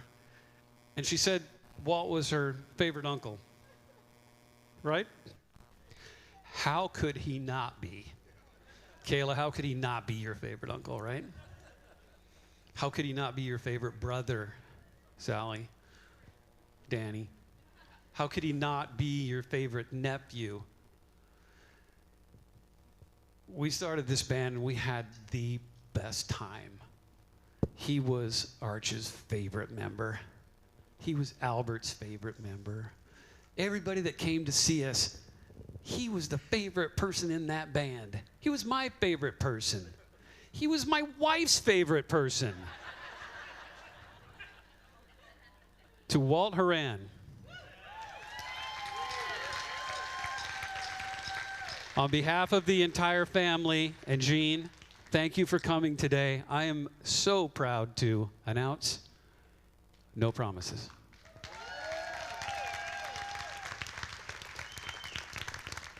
So, I know a lot of you guys don't know me. I'm new to the area.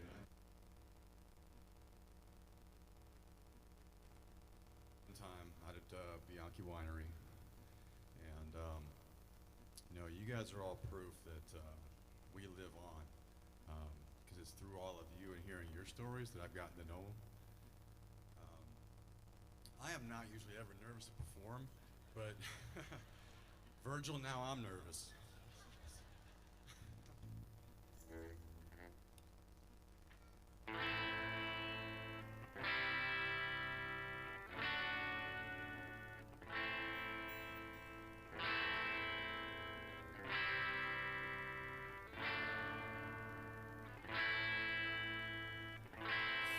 Miles on the Gulf Stream, I hear the south wind moan. Bridges getting lower, shrimp boats coming home.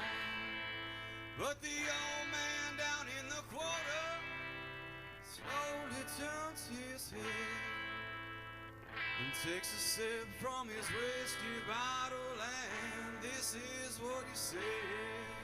I was born in the rain on the punchy train underneath that Louisiana moon. I don't mind the strain of a hurricane. They come around every June. The high black water, devil's daughter. She's hot, she's cold, and she's mean. But nobody taught her it takes a lot of water to wash away New Orleans. Chicago, he gon' set that city right. Said it needs to be at least 3 feet higher. It won't make it through the night. But the old man down in the quarter said, don't you listen to that boy. The water be down by the morning, and he'll be back to Illinois. 'Cause I was born in the rain on the punchy train underneath that Louisiana moon. I don't mind the strain of a hurricane. They come around every June. The high black water, the devil's daughter. She's hot, she's cold, and she's mean. Nobody taught her it takes a lot of water to wash away New Orleans.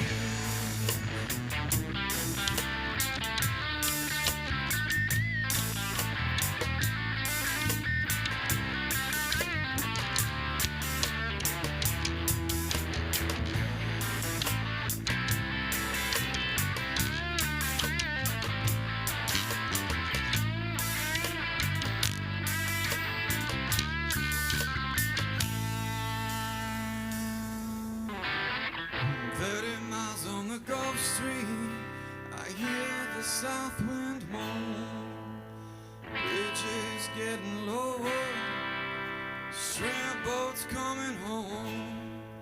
But the old man down in the quarter slowly turns his head and take a drink from his whiskey bottle, and this is what he said.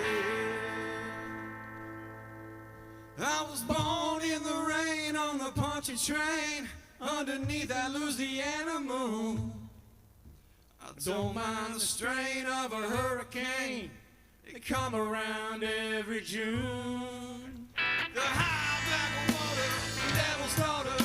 She's hot, she's cold, and she's mean. But nobody taught her it takes a lot of water to wash away New Orleans. 'Cause I was born in the rain on the punchy train underneath that Louisiana moon. I don't mind the strain of a hurricane. They come around every June. The high black water, the devil's daughter. She's hot, she's cold, and she's mean. Nobody taught her it takes a lot of water to wash away New Orleans.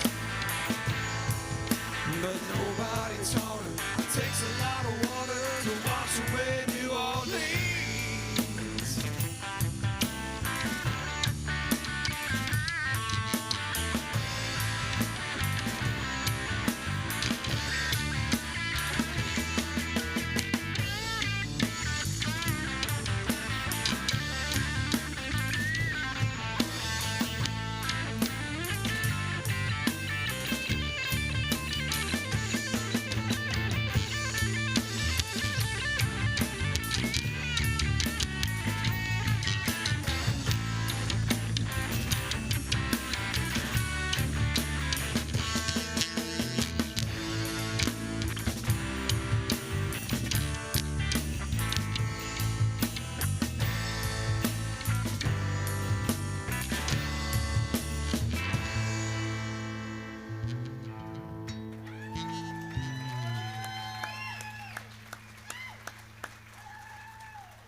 and what you lost. Oh, what you had. Oh, and what you lost. Oh, thunder only happens when it's raining. And players, they only love you when they're playing. Now I say women, they will come and they will go. But the rain washes you clean, and you will know. You will know.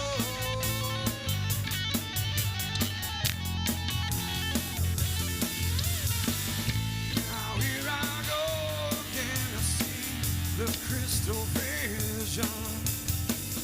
But I keep my visions to myself.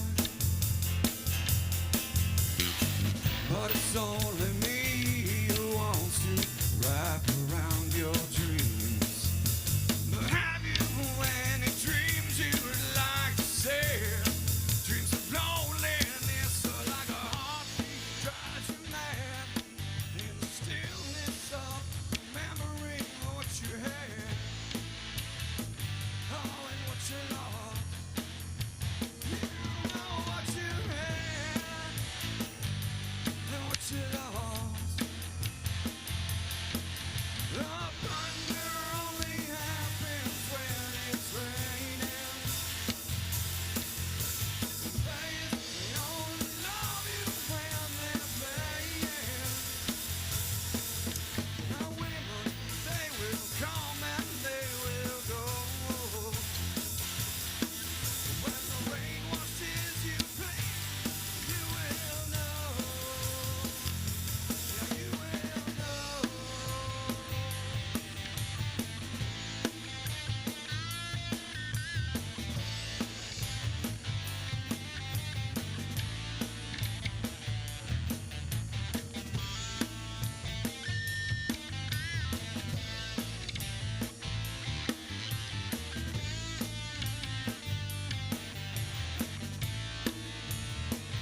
Oh, thunder only happens when it's raining.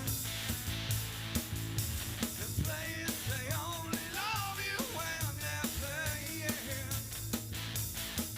Now I say women, they will come and they will go.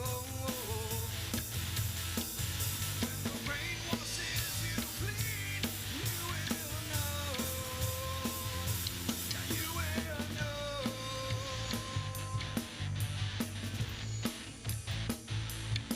And like a heartbeat drives you mad. And like a heartbeat drives you mad. Like a heartbeat drives you mad. Drives you mad. Drives you mad.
Behold the grand unveiling. We're still no promises. I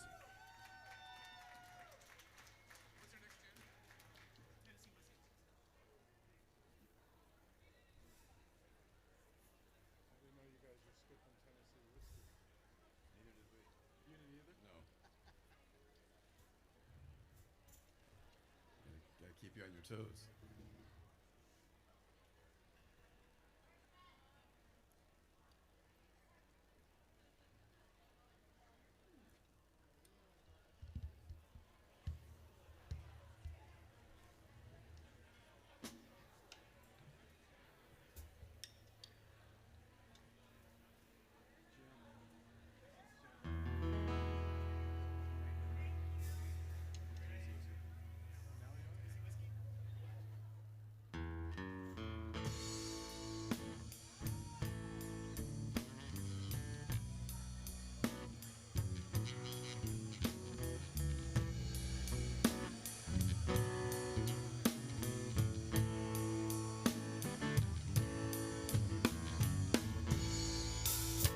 spend my nights out in the barroom.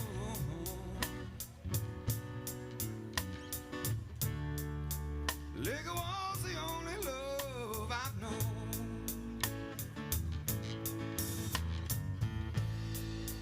But you rescued me from reaching for the bottle. Brought me back from being too far gone. You're as smooth as Tennessee whiskey.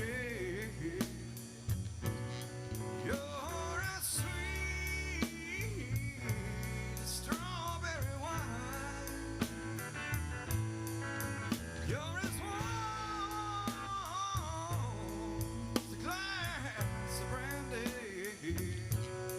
Honey, I stays down on your love all the time.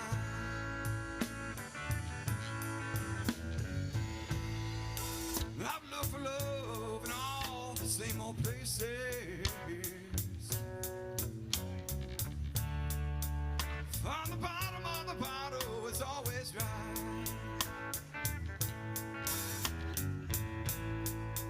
But when you poured your heart out and I did not waste it, 'cause nothing like your love to get me high. You're as smooth as Tennessee whiskey. You're as sweet as strawberry wine. You're as warm as a glass of brandy.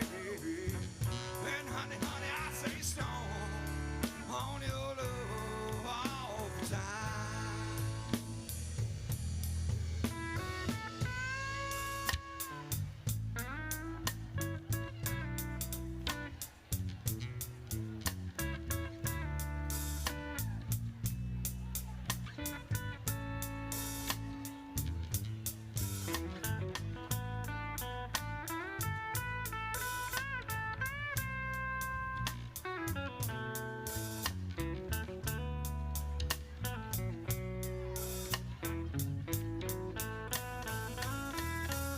You're as smooth as Tennessee whiskey.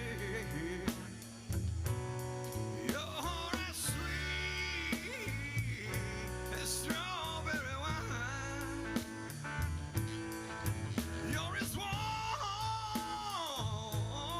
as a glass of brandy.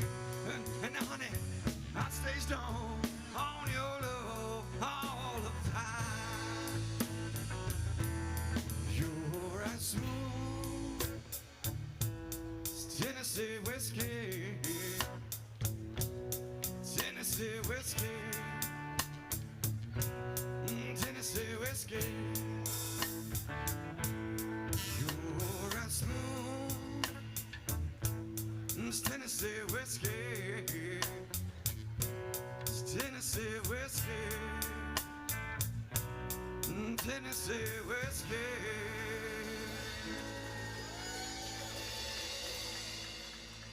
Thank you.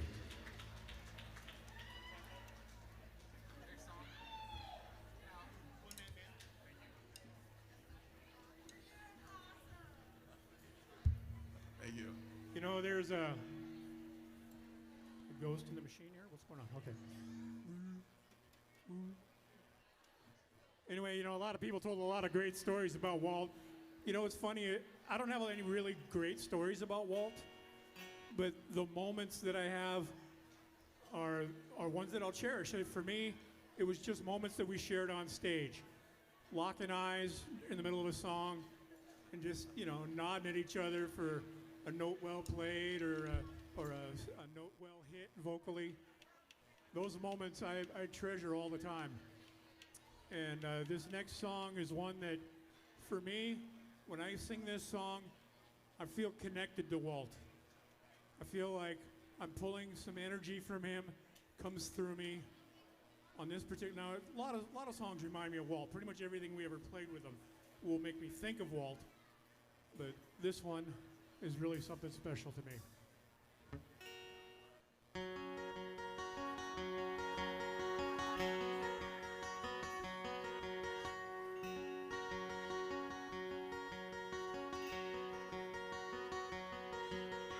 Been flying solo for so long, nobody's singing the harmony. Up there just me and my shadow, no bass, no guitar, no tambourine. And I wanted like a melody.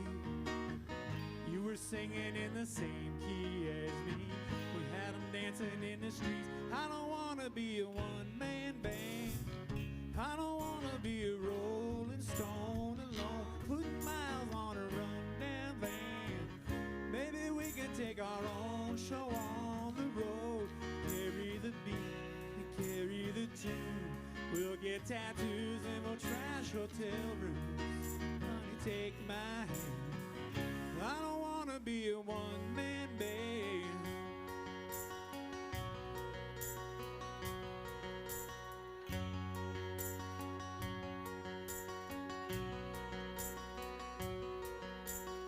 I want to run down your wild dreams. I want to chase every high with you. Count every rip in these old jeans. We'll never learn how to sing the blues. If I'm gonna be famous, girl, I wanna be famous with you. We got our own little group. I don't wanna be a one-man band. I don't wanna be a rolling stone alone, putting miles on a rundown van. Honey, we can take our own show on the road. I'll lay down the beat and carry the tune. We'll get tattoos and we'll trash hotel rooms. Honey, take my hand. I don't want to be a one-man band.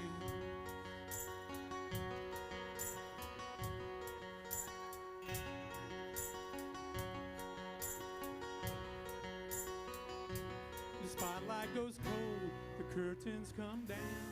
Those all stacked and there's no one around. Nobody's paying. We'll still be playing. Well, I don't want to be a one-man band. I don't want to be a rolling stone alone, putting miles on a rundown van. Maybe we can take our own show on the road. I'll lay down the beat, we'll carry the tune. We'll get tattoos and we'll trash hotel rooms. Honey, take my hand. I don't want to be a one-man band. Well, I don't want to be a one-man band. Ooh.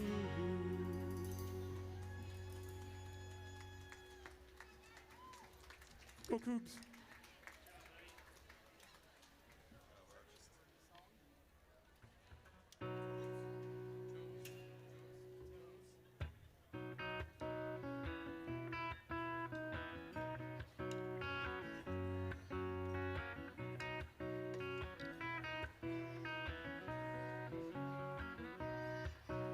Got my toes in the water, ass in the sand. Not a worry in the world, a cold beer in my hand. Life is good today. Life is good today. Well, the plane touched down just about 3 o'clock. The city's still on my mind. Bikinis and palm trees, ants in my head. I was still in the baggage line. Well, concrete and cars are their own prison bars, like this life that I'm living in. With the blame brought me farther, I'm surrounded by water and I'm not going back again. I got my toes in the water, ass in the sand, not a worry in the world, a cold beer in my hand. Life is good today. Yeah, life is good today. Adios and vaya con Dios. Yes, I'm leaving GA. And if it weren't for tequila and pretty senoritas, I'd have no reason to stay.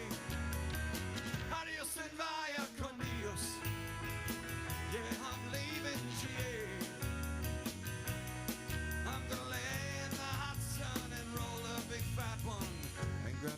guitar and play.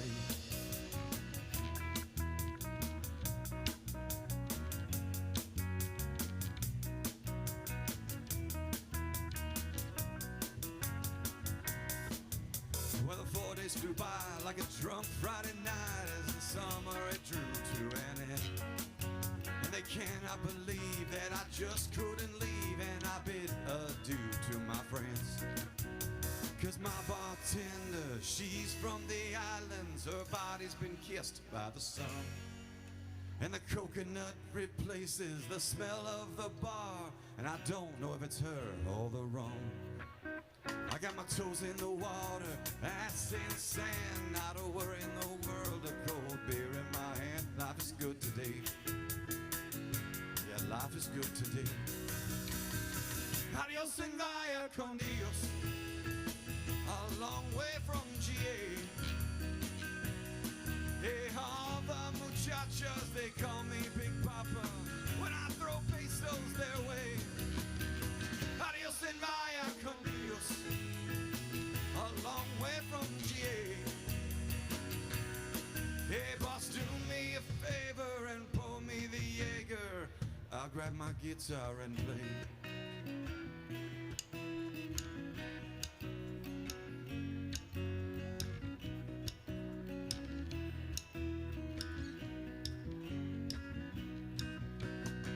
Adios and vaya con Dios, going home now to stay. 'Cause senoritas don't care when there's no dinero. I got no money to stay. Adios and vaya con Dios, going home now to stay. I'm just gonna drive up by the lake and put my ass in a lawn chair, toes in the clay. Not a worry in the world, a PBR on the way. Life is good today. Yeah, life is good today.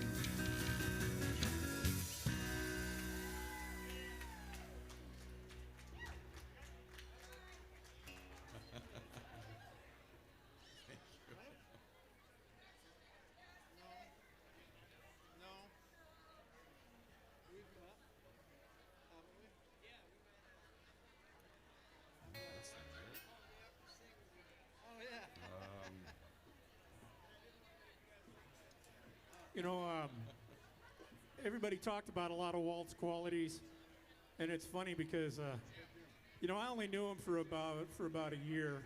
Fortunate for me that I was introduced into that family, and holy smokes, I mean, what a great ride. And it's funny because there's a lot of those little quirks that, you know, I kind of felt like other people have said, it makes you feel like you're his best friend and you're the only one that matters. And I'm like, does anybody else notice that eyebrow thing, you know, for example? And so it's been great to hear that everybody else shares in a lot of those little things that I noticed about him in my time with him. But one thing that I don't think I've heard anybody mention today is that Walt had this really unique ability. You know, he looked at life through the eyes of a child. You know, it may have been a mischievous child, but it was still a child. You know, so many times his eyes are filled with wonder. He wanted to learn. He wanted to grow. And you know what? Mission accomplished. Everything that man, I think, ever set out to do in terms of, you know, how to conduct oneself as a human being, he did it. And we're all proof of his lasting legacy. And we'll carry him with us forever. This next song is one of his favorites, too. He had a lot of favorites, but I know he really enjoyed doing this one.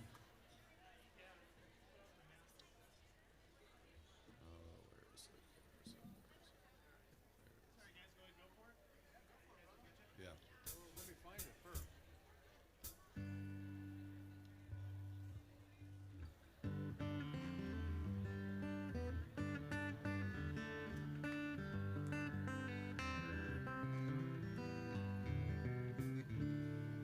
You know I like my chicken fried, cold beer on a Friday night, a pair of jeans that fit just right, and the radio.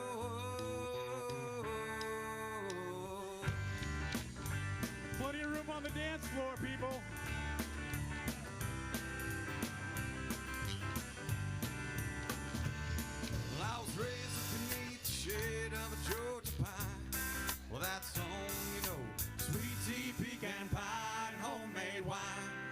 where the peaches grow.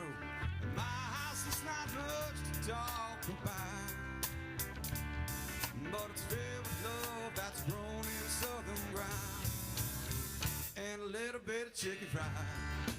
Cold beer on a Friday night, a pair of jeans that fit just right, and the radio.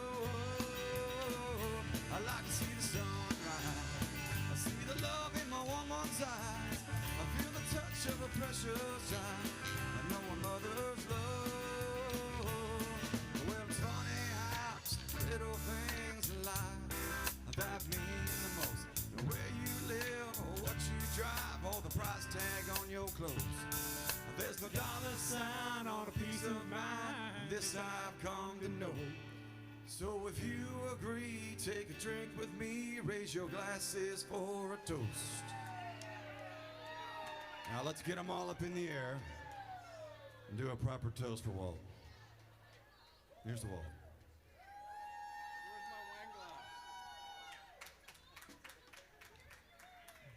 And do a little bit of chicken fried, cold beer on a Friday night, a pair of jeans that fit just right, and the radio. I like to see the sunrise. I see the love in my woman's eyes. I feel the touch of a precious child. I know a mother's love.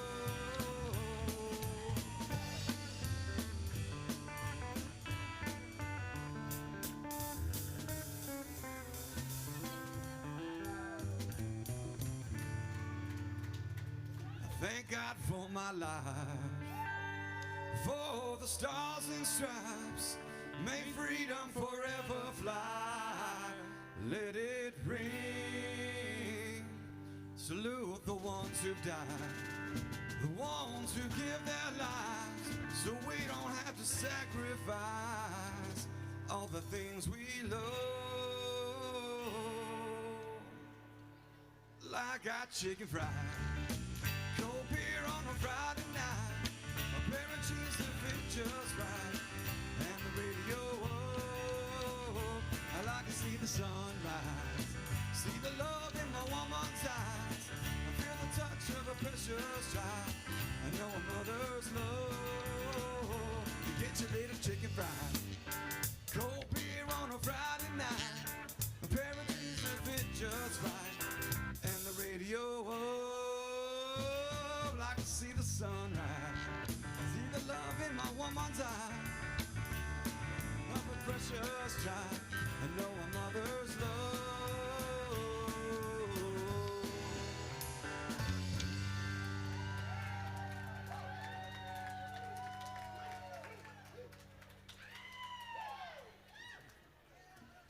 Whoa, whoa, whoa, whoa, whoa, whoa, whoa.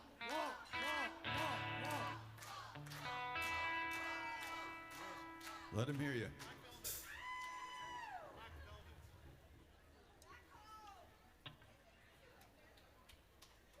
All right, guys, we're no promises. Here's a good one. I love this song. Here we go. See if you recognize it.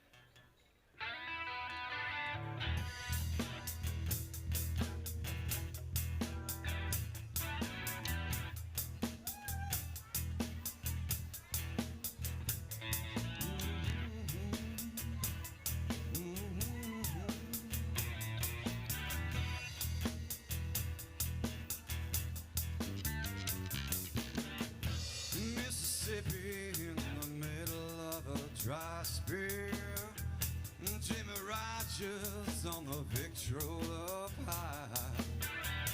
Mama's dancing, her baby on her shoulders. The sun is setting like molasses in the sky. The boy could sing, knew how to move. Everything, always wanting more. He leave you longing for black velvet in that little boy's smile. Black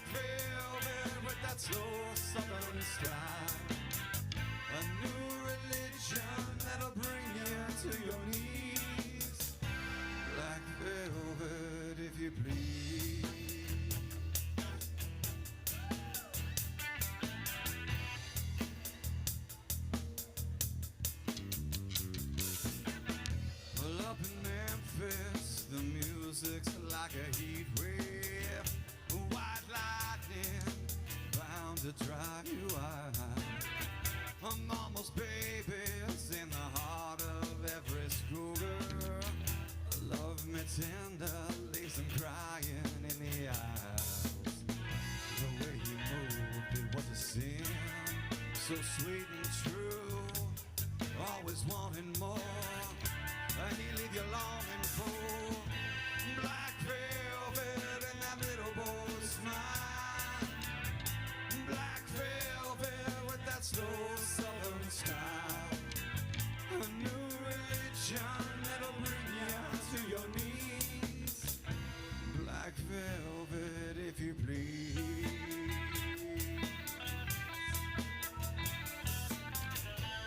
Every word of every song that he sang was for you.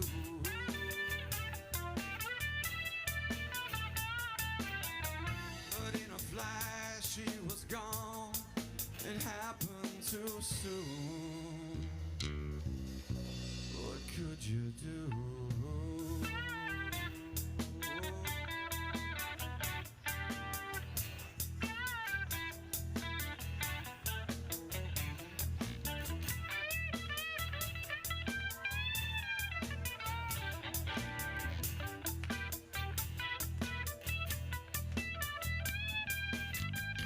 Black velvet and that little boy's smile. Black velvet with that slow southern style. A new religion that'll bring you to your knees. Black velvet, if you please.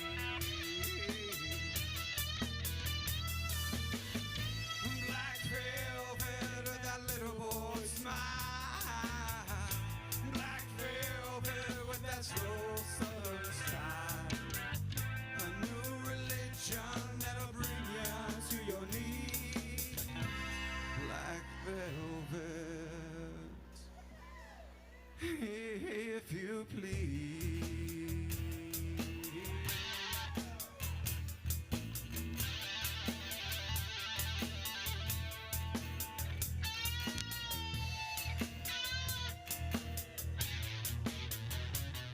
If you please.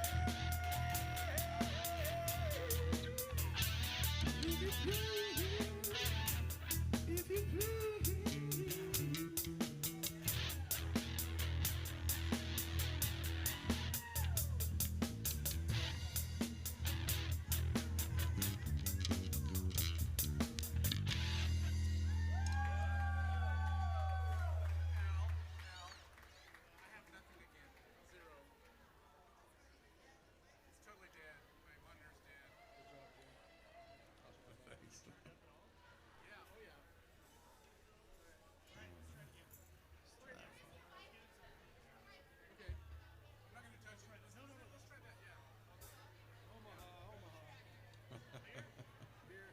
Beer. I about kicked it off. My errant foot. Swigs of something would be good.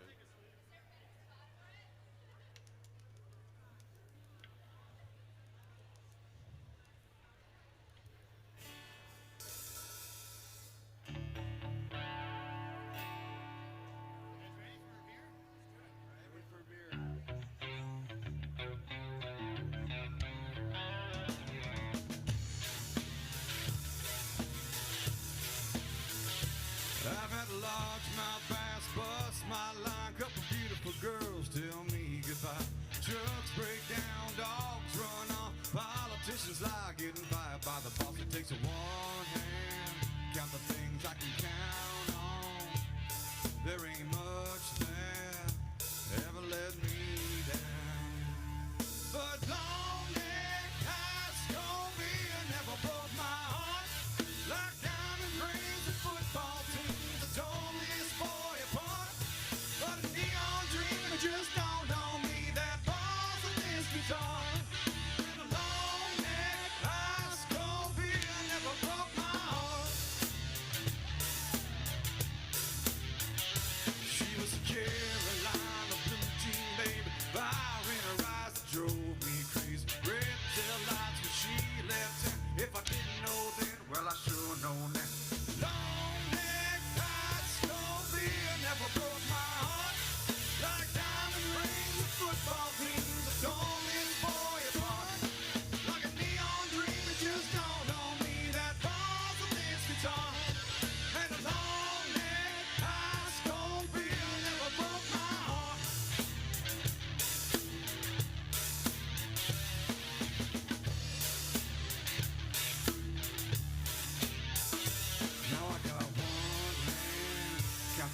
I can count on, but I got one hand gripping down on a cold one.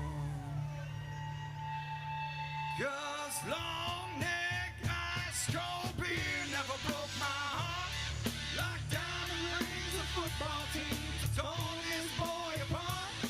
Like a neon dream that just dawned on me, that bars in this guitar. And the long neck ice cold beer never broke my heart. Woo!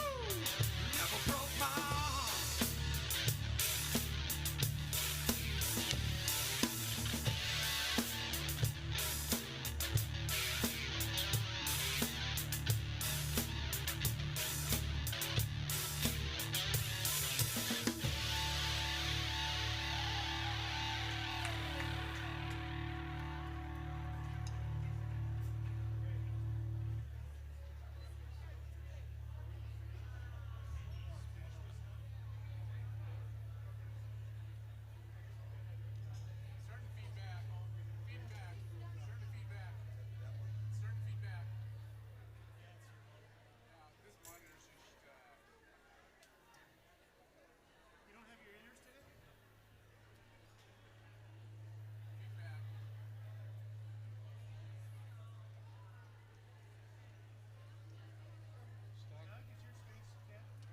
I haven't moved anything.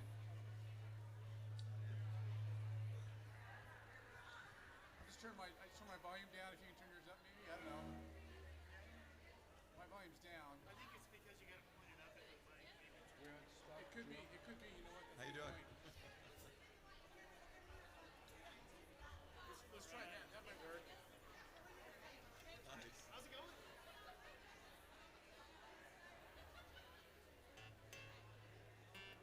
All right, let's do Jenny and then Stuck in the Middle.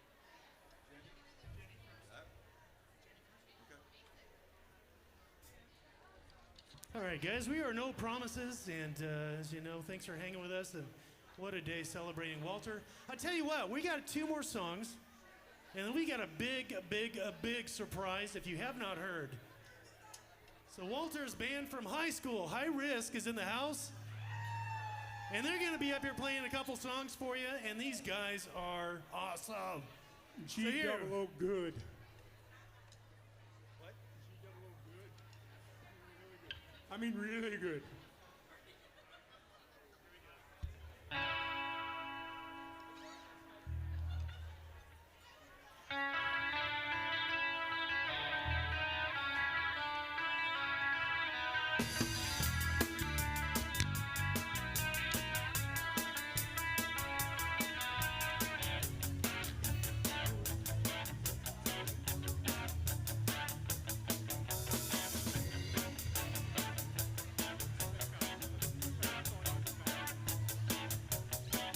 Jenny, Jenny, who can I turn to? You give me something I can hold on to. I know you think I'm like the others before. We saw your name and number on the wall. Jenny, I got your number. I need to make you mine. Jenny, don't change your number. 8675309. 8675309. Jenny, Jenny, you're the girl for me. You don't know me, but you make me so happy. I tried to call you before, but I lost my nerve. Tried my imagination, but I was disturbed. Jenny, I got your number. I need to make you mine. Jenny, don't change your number. 8675309.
left of me, jokes to the right. Here I am, stuck in the middle with you.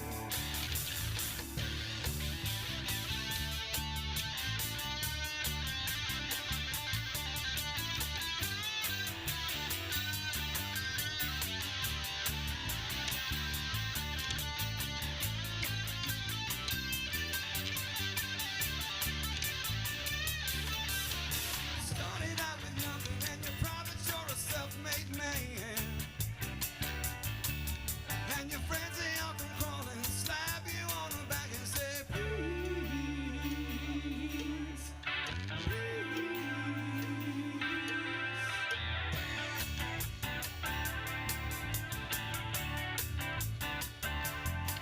well, I don't know why I came here tonight.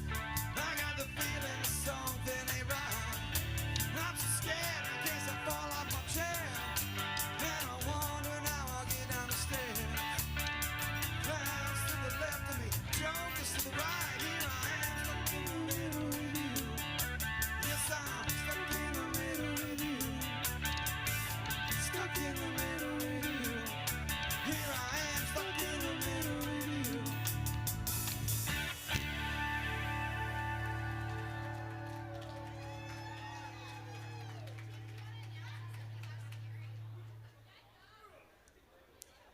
Thank you. Hey, let's tell you what, let's introduce these guys. Coming up on stage, Derek Pete, John Lippert, Jeff Gerber, Craig Romley, Dave Riles. Come on up, high risk. And a real quick public service announcement. Somebody lost an earring. If anybody lost an earring, please report to the front stage. It used to be. It'll be right up here on the stage. Back when I was clubbing. Yeah, Troy Gentry, your card's at the bar, so we're going to start using it. Or you can go cash it out.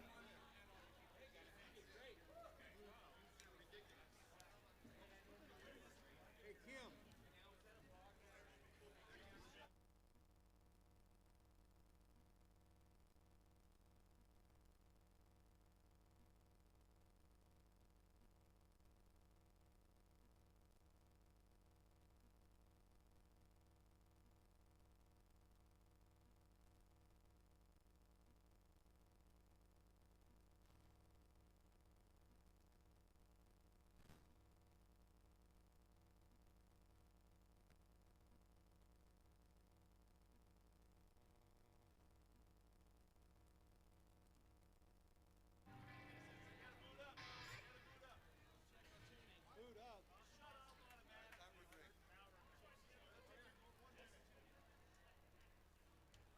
Check.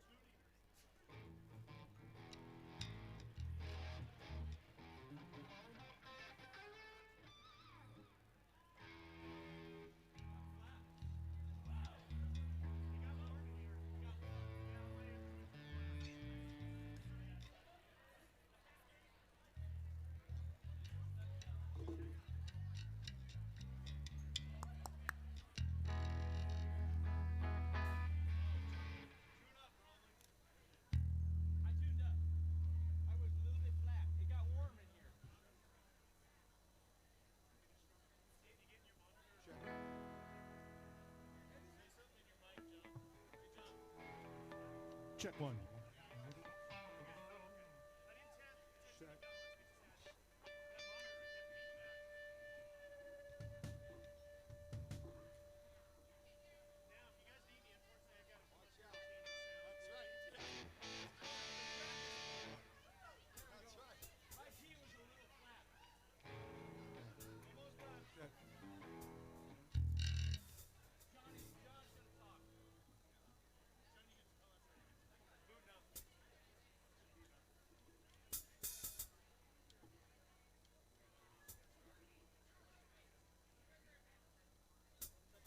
Might get a little loud in here.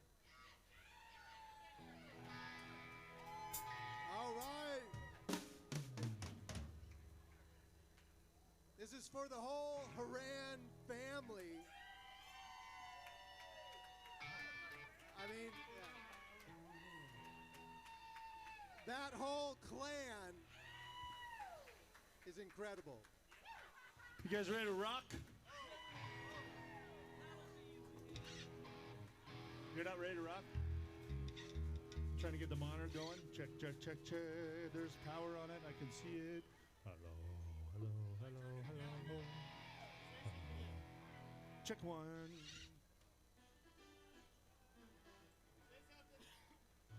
Check. One, one, one, one, one, two, two, two, two. Woo! Hello. All right.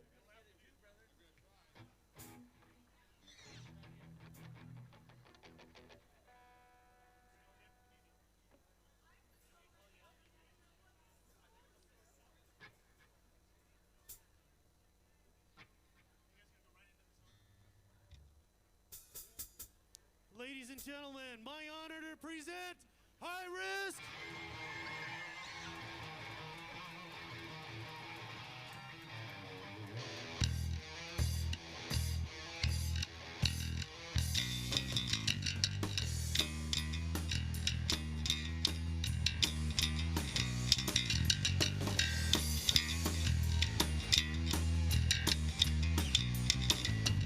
Out on the street is where we will meet, and I will see you again. You'll never know just where I'll be, and this could be the end. You're always there leading me on. I'm living on the edge. You're always there keeping me strong. I'm living on the edge.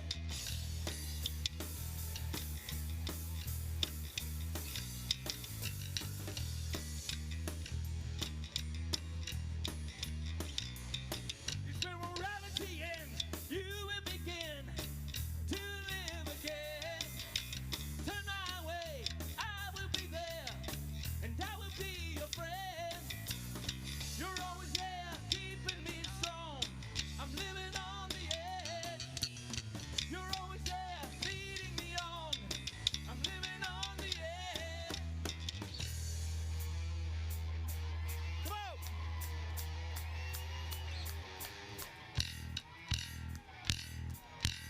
Mr. Derek Pete!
Out on the street is where we will meet, and I will see you again.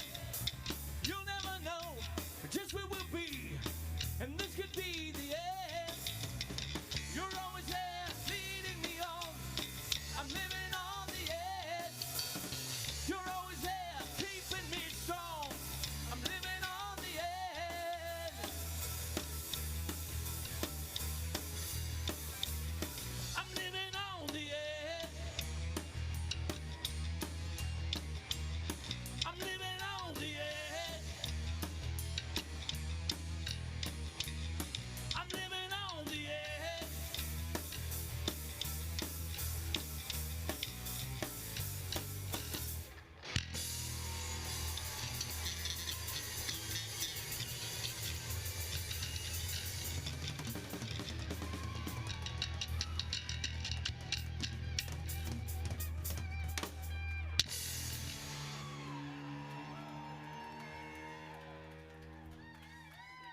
Okay, this next song Yeah, I'm the geek playing keyboards back here.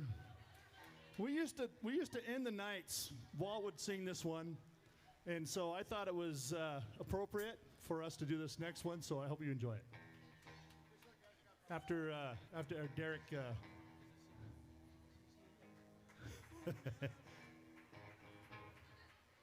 Uh-oh. We got together last night and went over a couple songs, guys. So this is spur of the moment, shooting from the hip.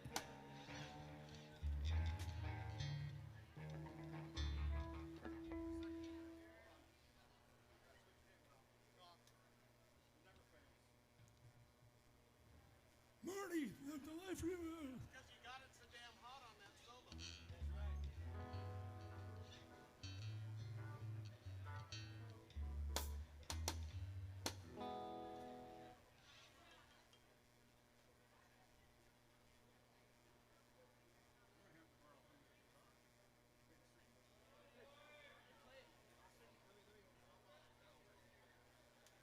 He got so excited he broke his guitar.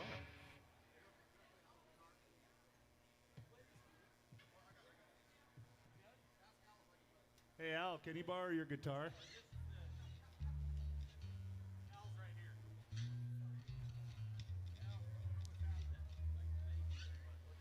We got him so excited he broke his guitar. Yeah! Sorry, Kate.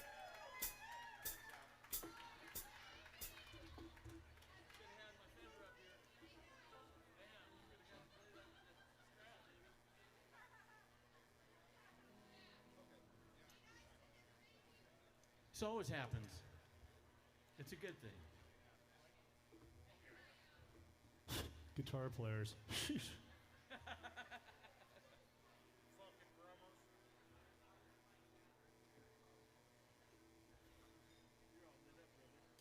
Oh, that has lights on it. Yeah, hell yeah, you got it.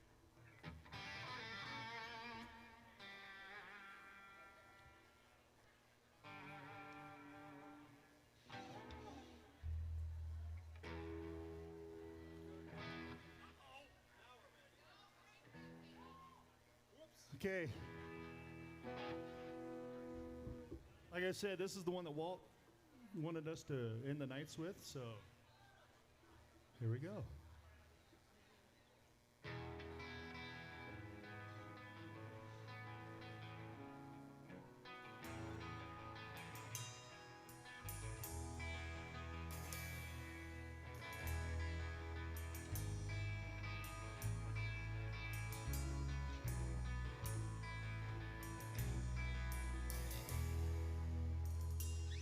As the sun hides his head for another night's rest, and the wind sings his same old song. It's you on the edge, never close, never far, always there when I needed a friend.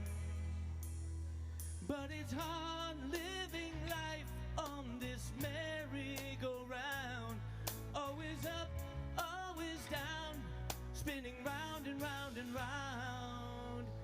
And all this could be just a dream, so it seems. I was never much good at goodbye. There once was a time, never far from my mind, on the beach on the 4th of July. I remember the sand, how you held out your hand, and we touched for what seemed a lifetime. But it's hard leaving all this behind me now, like a schoolboy so lost, never found until now. And all this could be just a dream, so it seems. I was never much good at goodbye.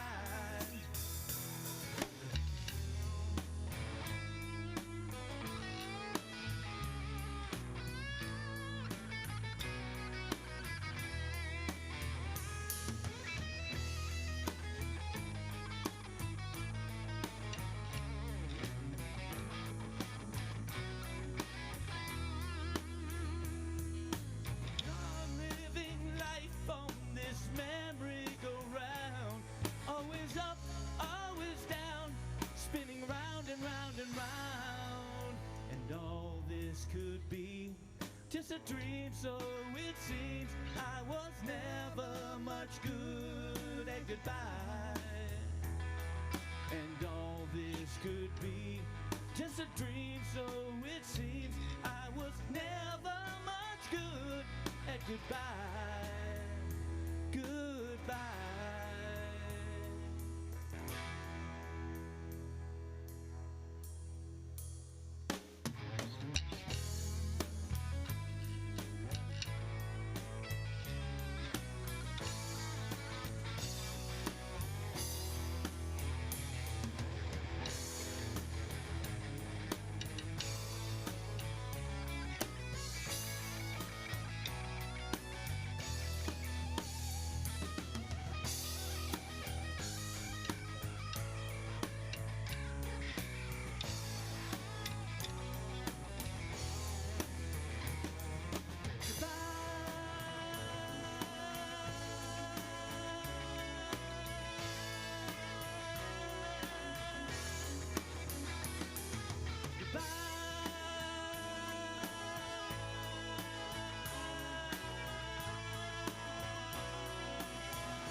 We love you, Wally.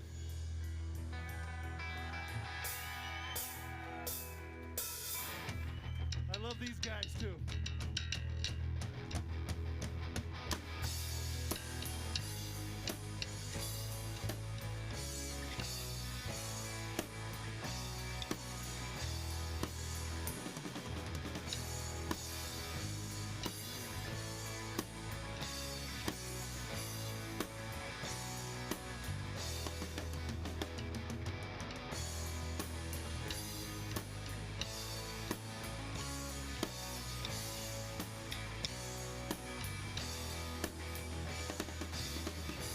Gene, we love you.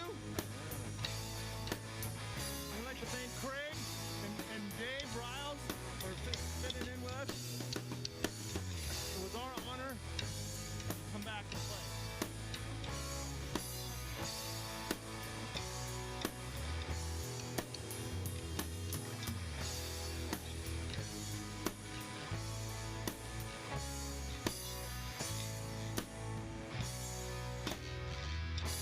We love you, Walt.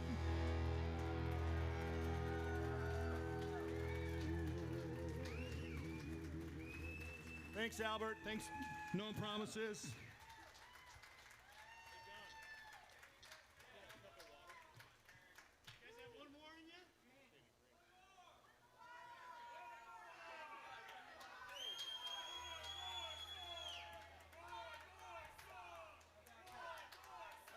What do you think, guys?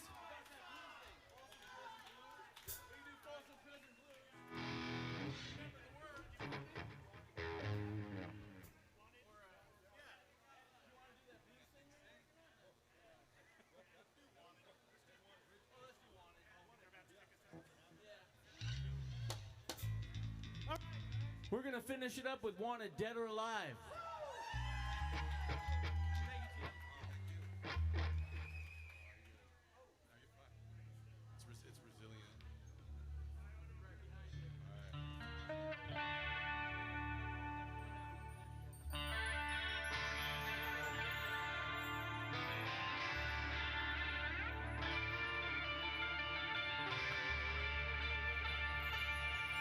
Check.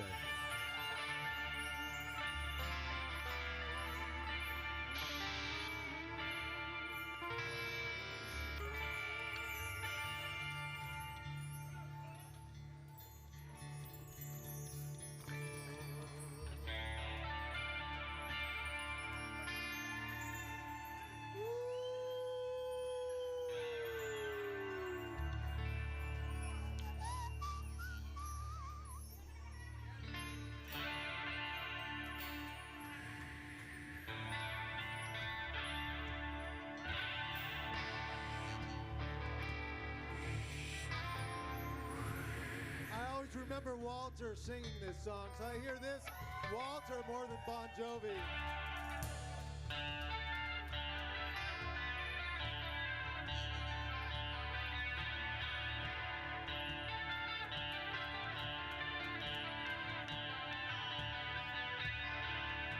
It's all the same.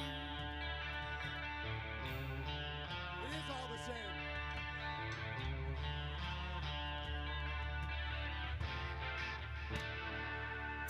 It's all the same. Only the names have changed every day. It seems we're wasting away. And now the place where the faces are so cold. I drive all night just to get back home. I'm a cowboy on a steel horse I ride. I'm wanted, dead or alive. Wanted, dead or alive.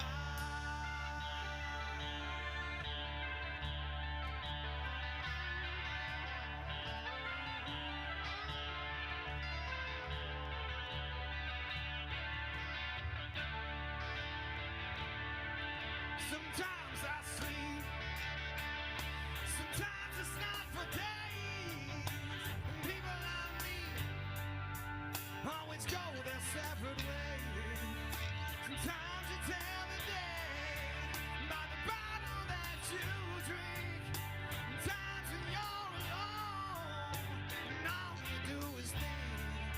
Yeah, I'm a cowboy on a steel horse I ride. I'm wanted, wanted, dead or alive. Wanted, wanted, dead or alive.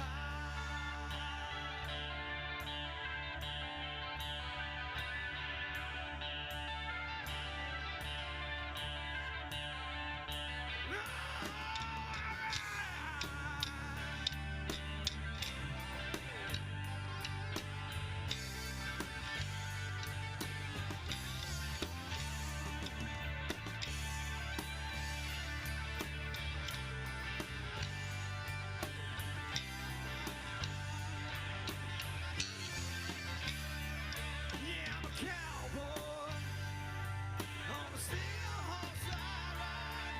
I'm wanted, dead or alive. I walk these streets, a loaded six-string on my back.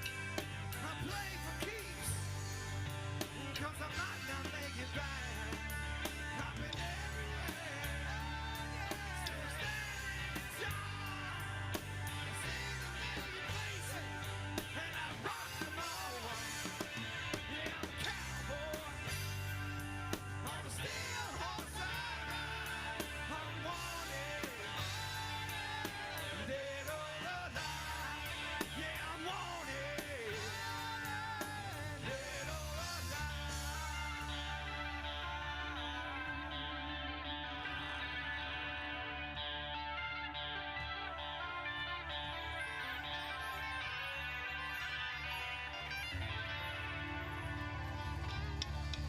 These guys are killer.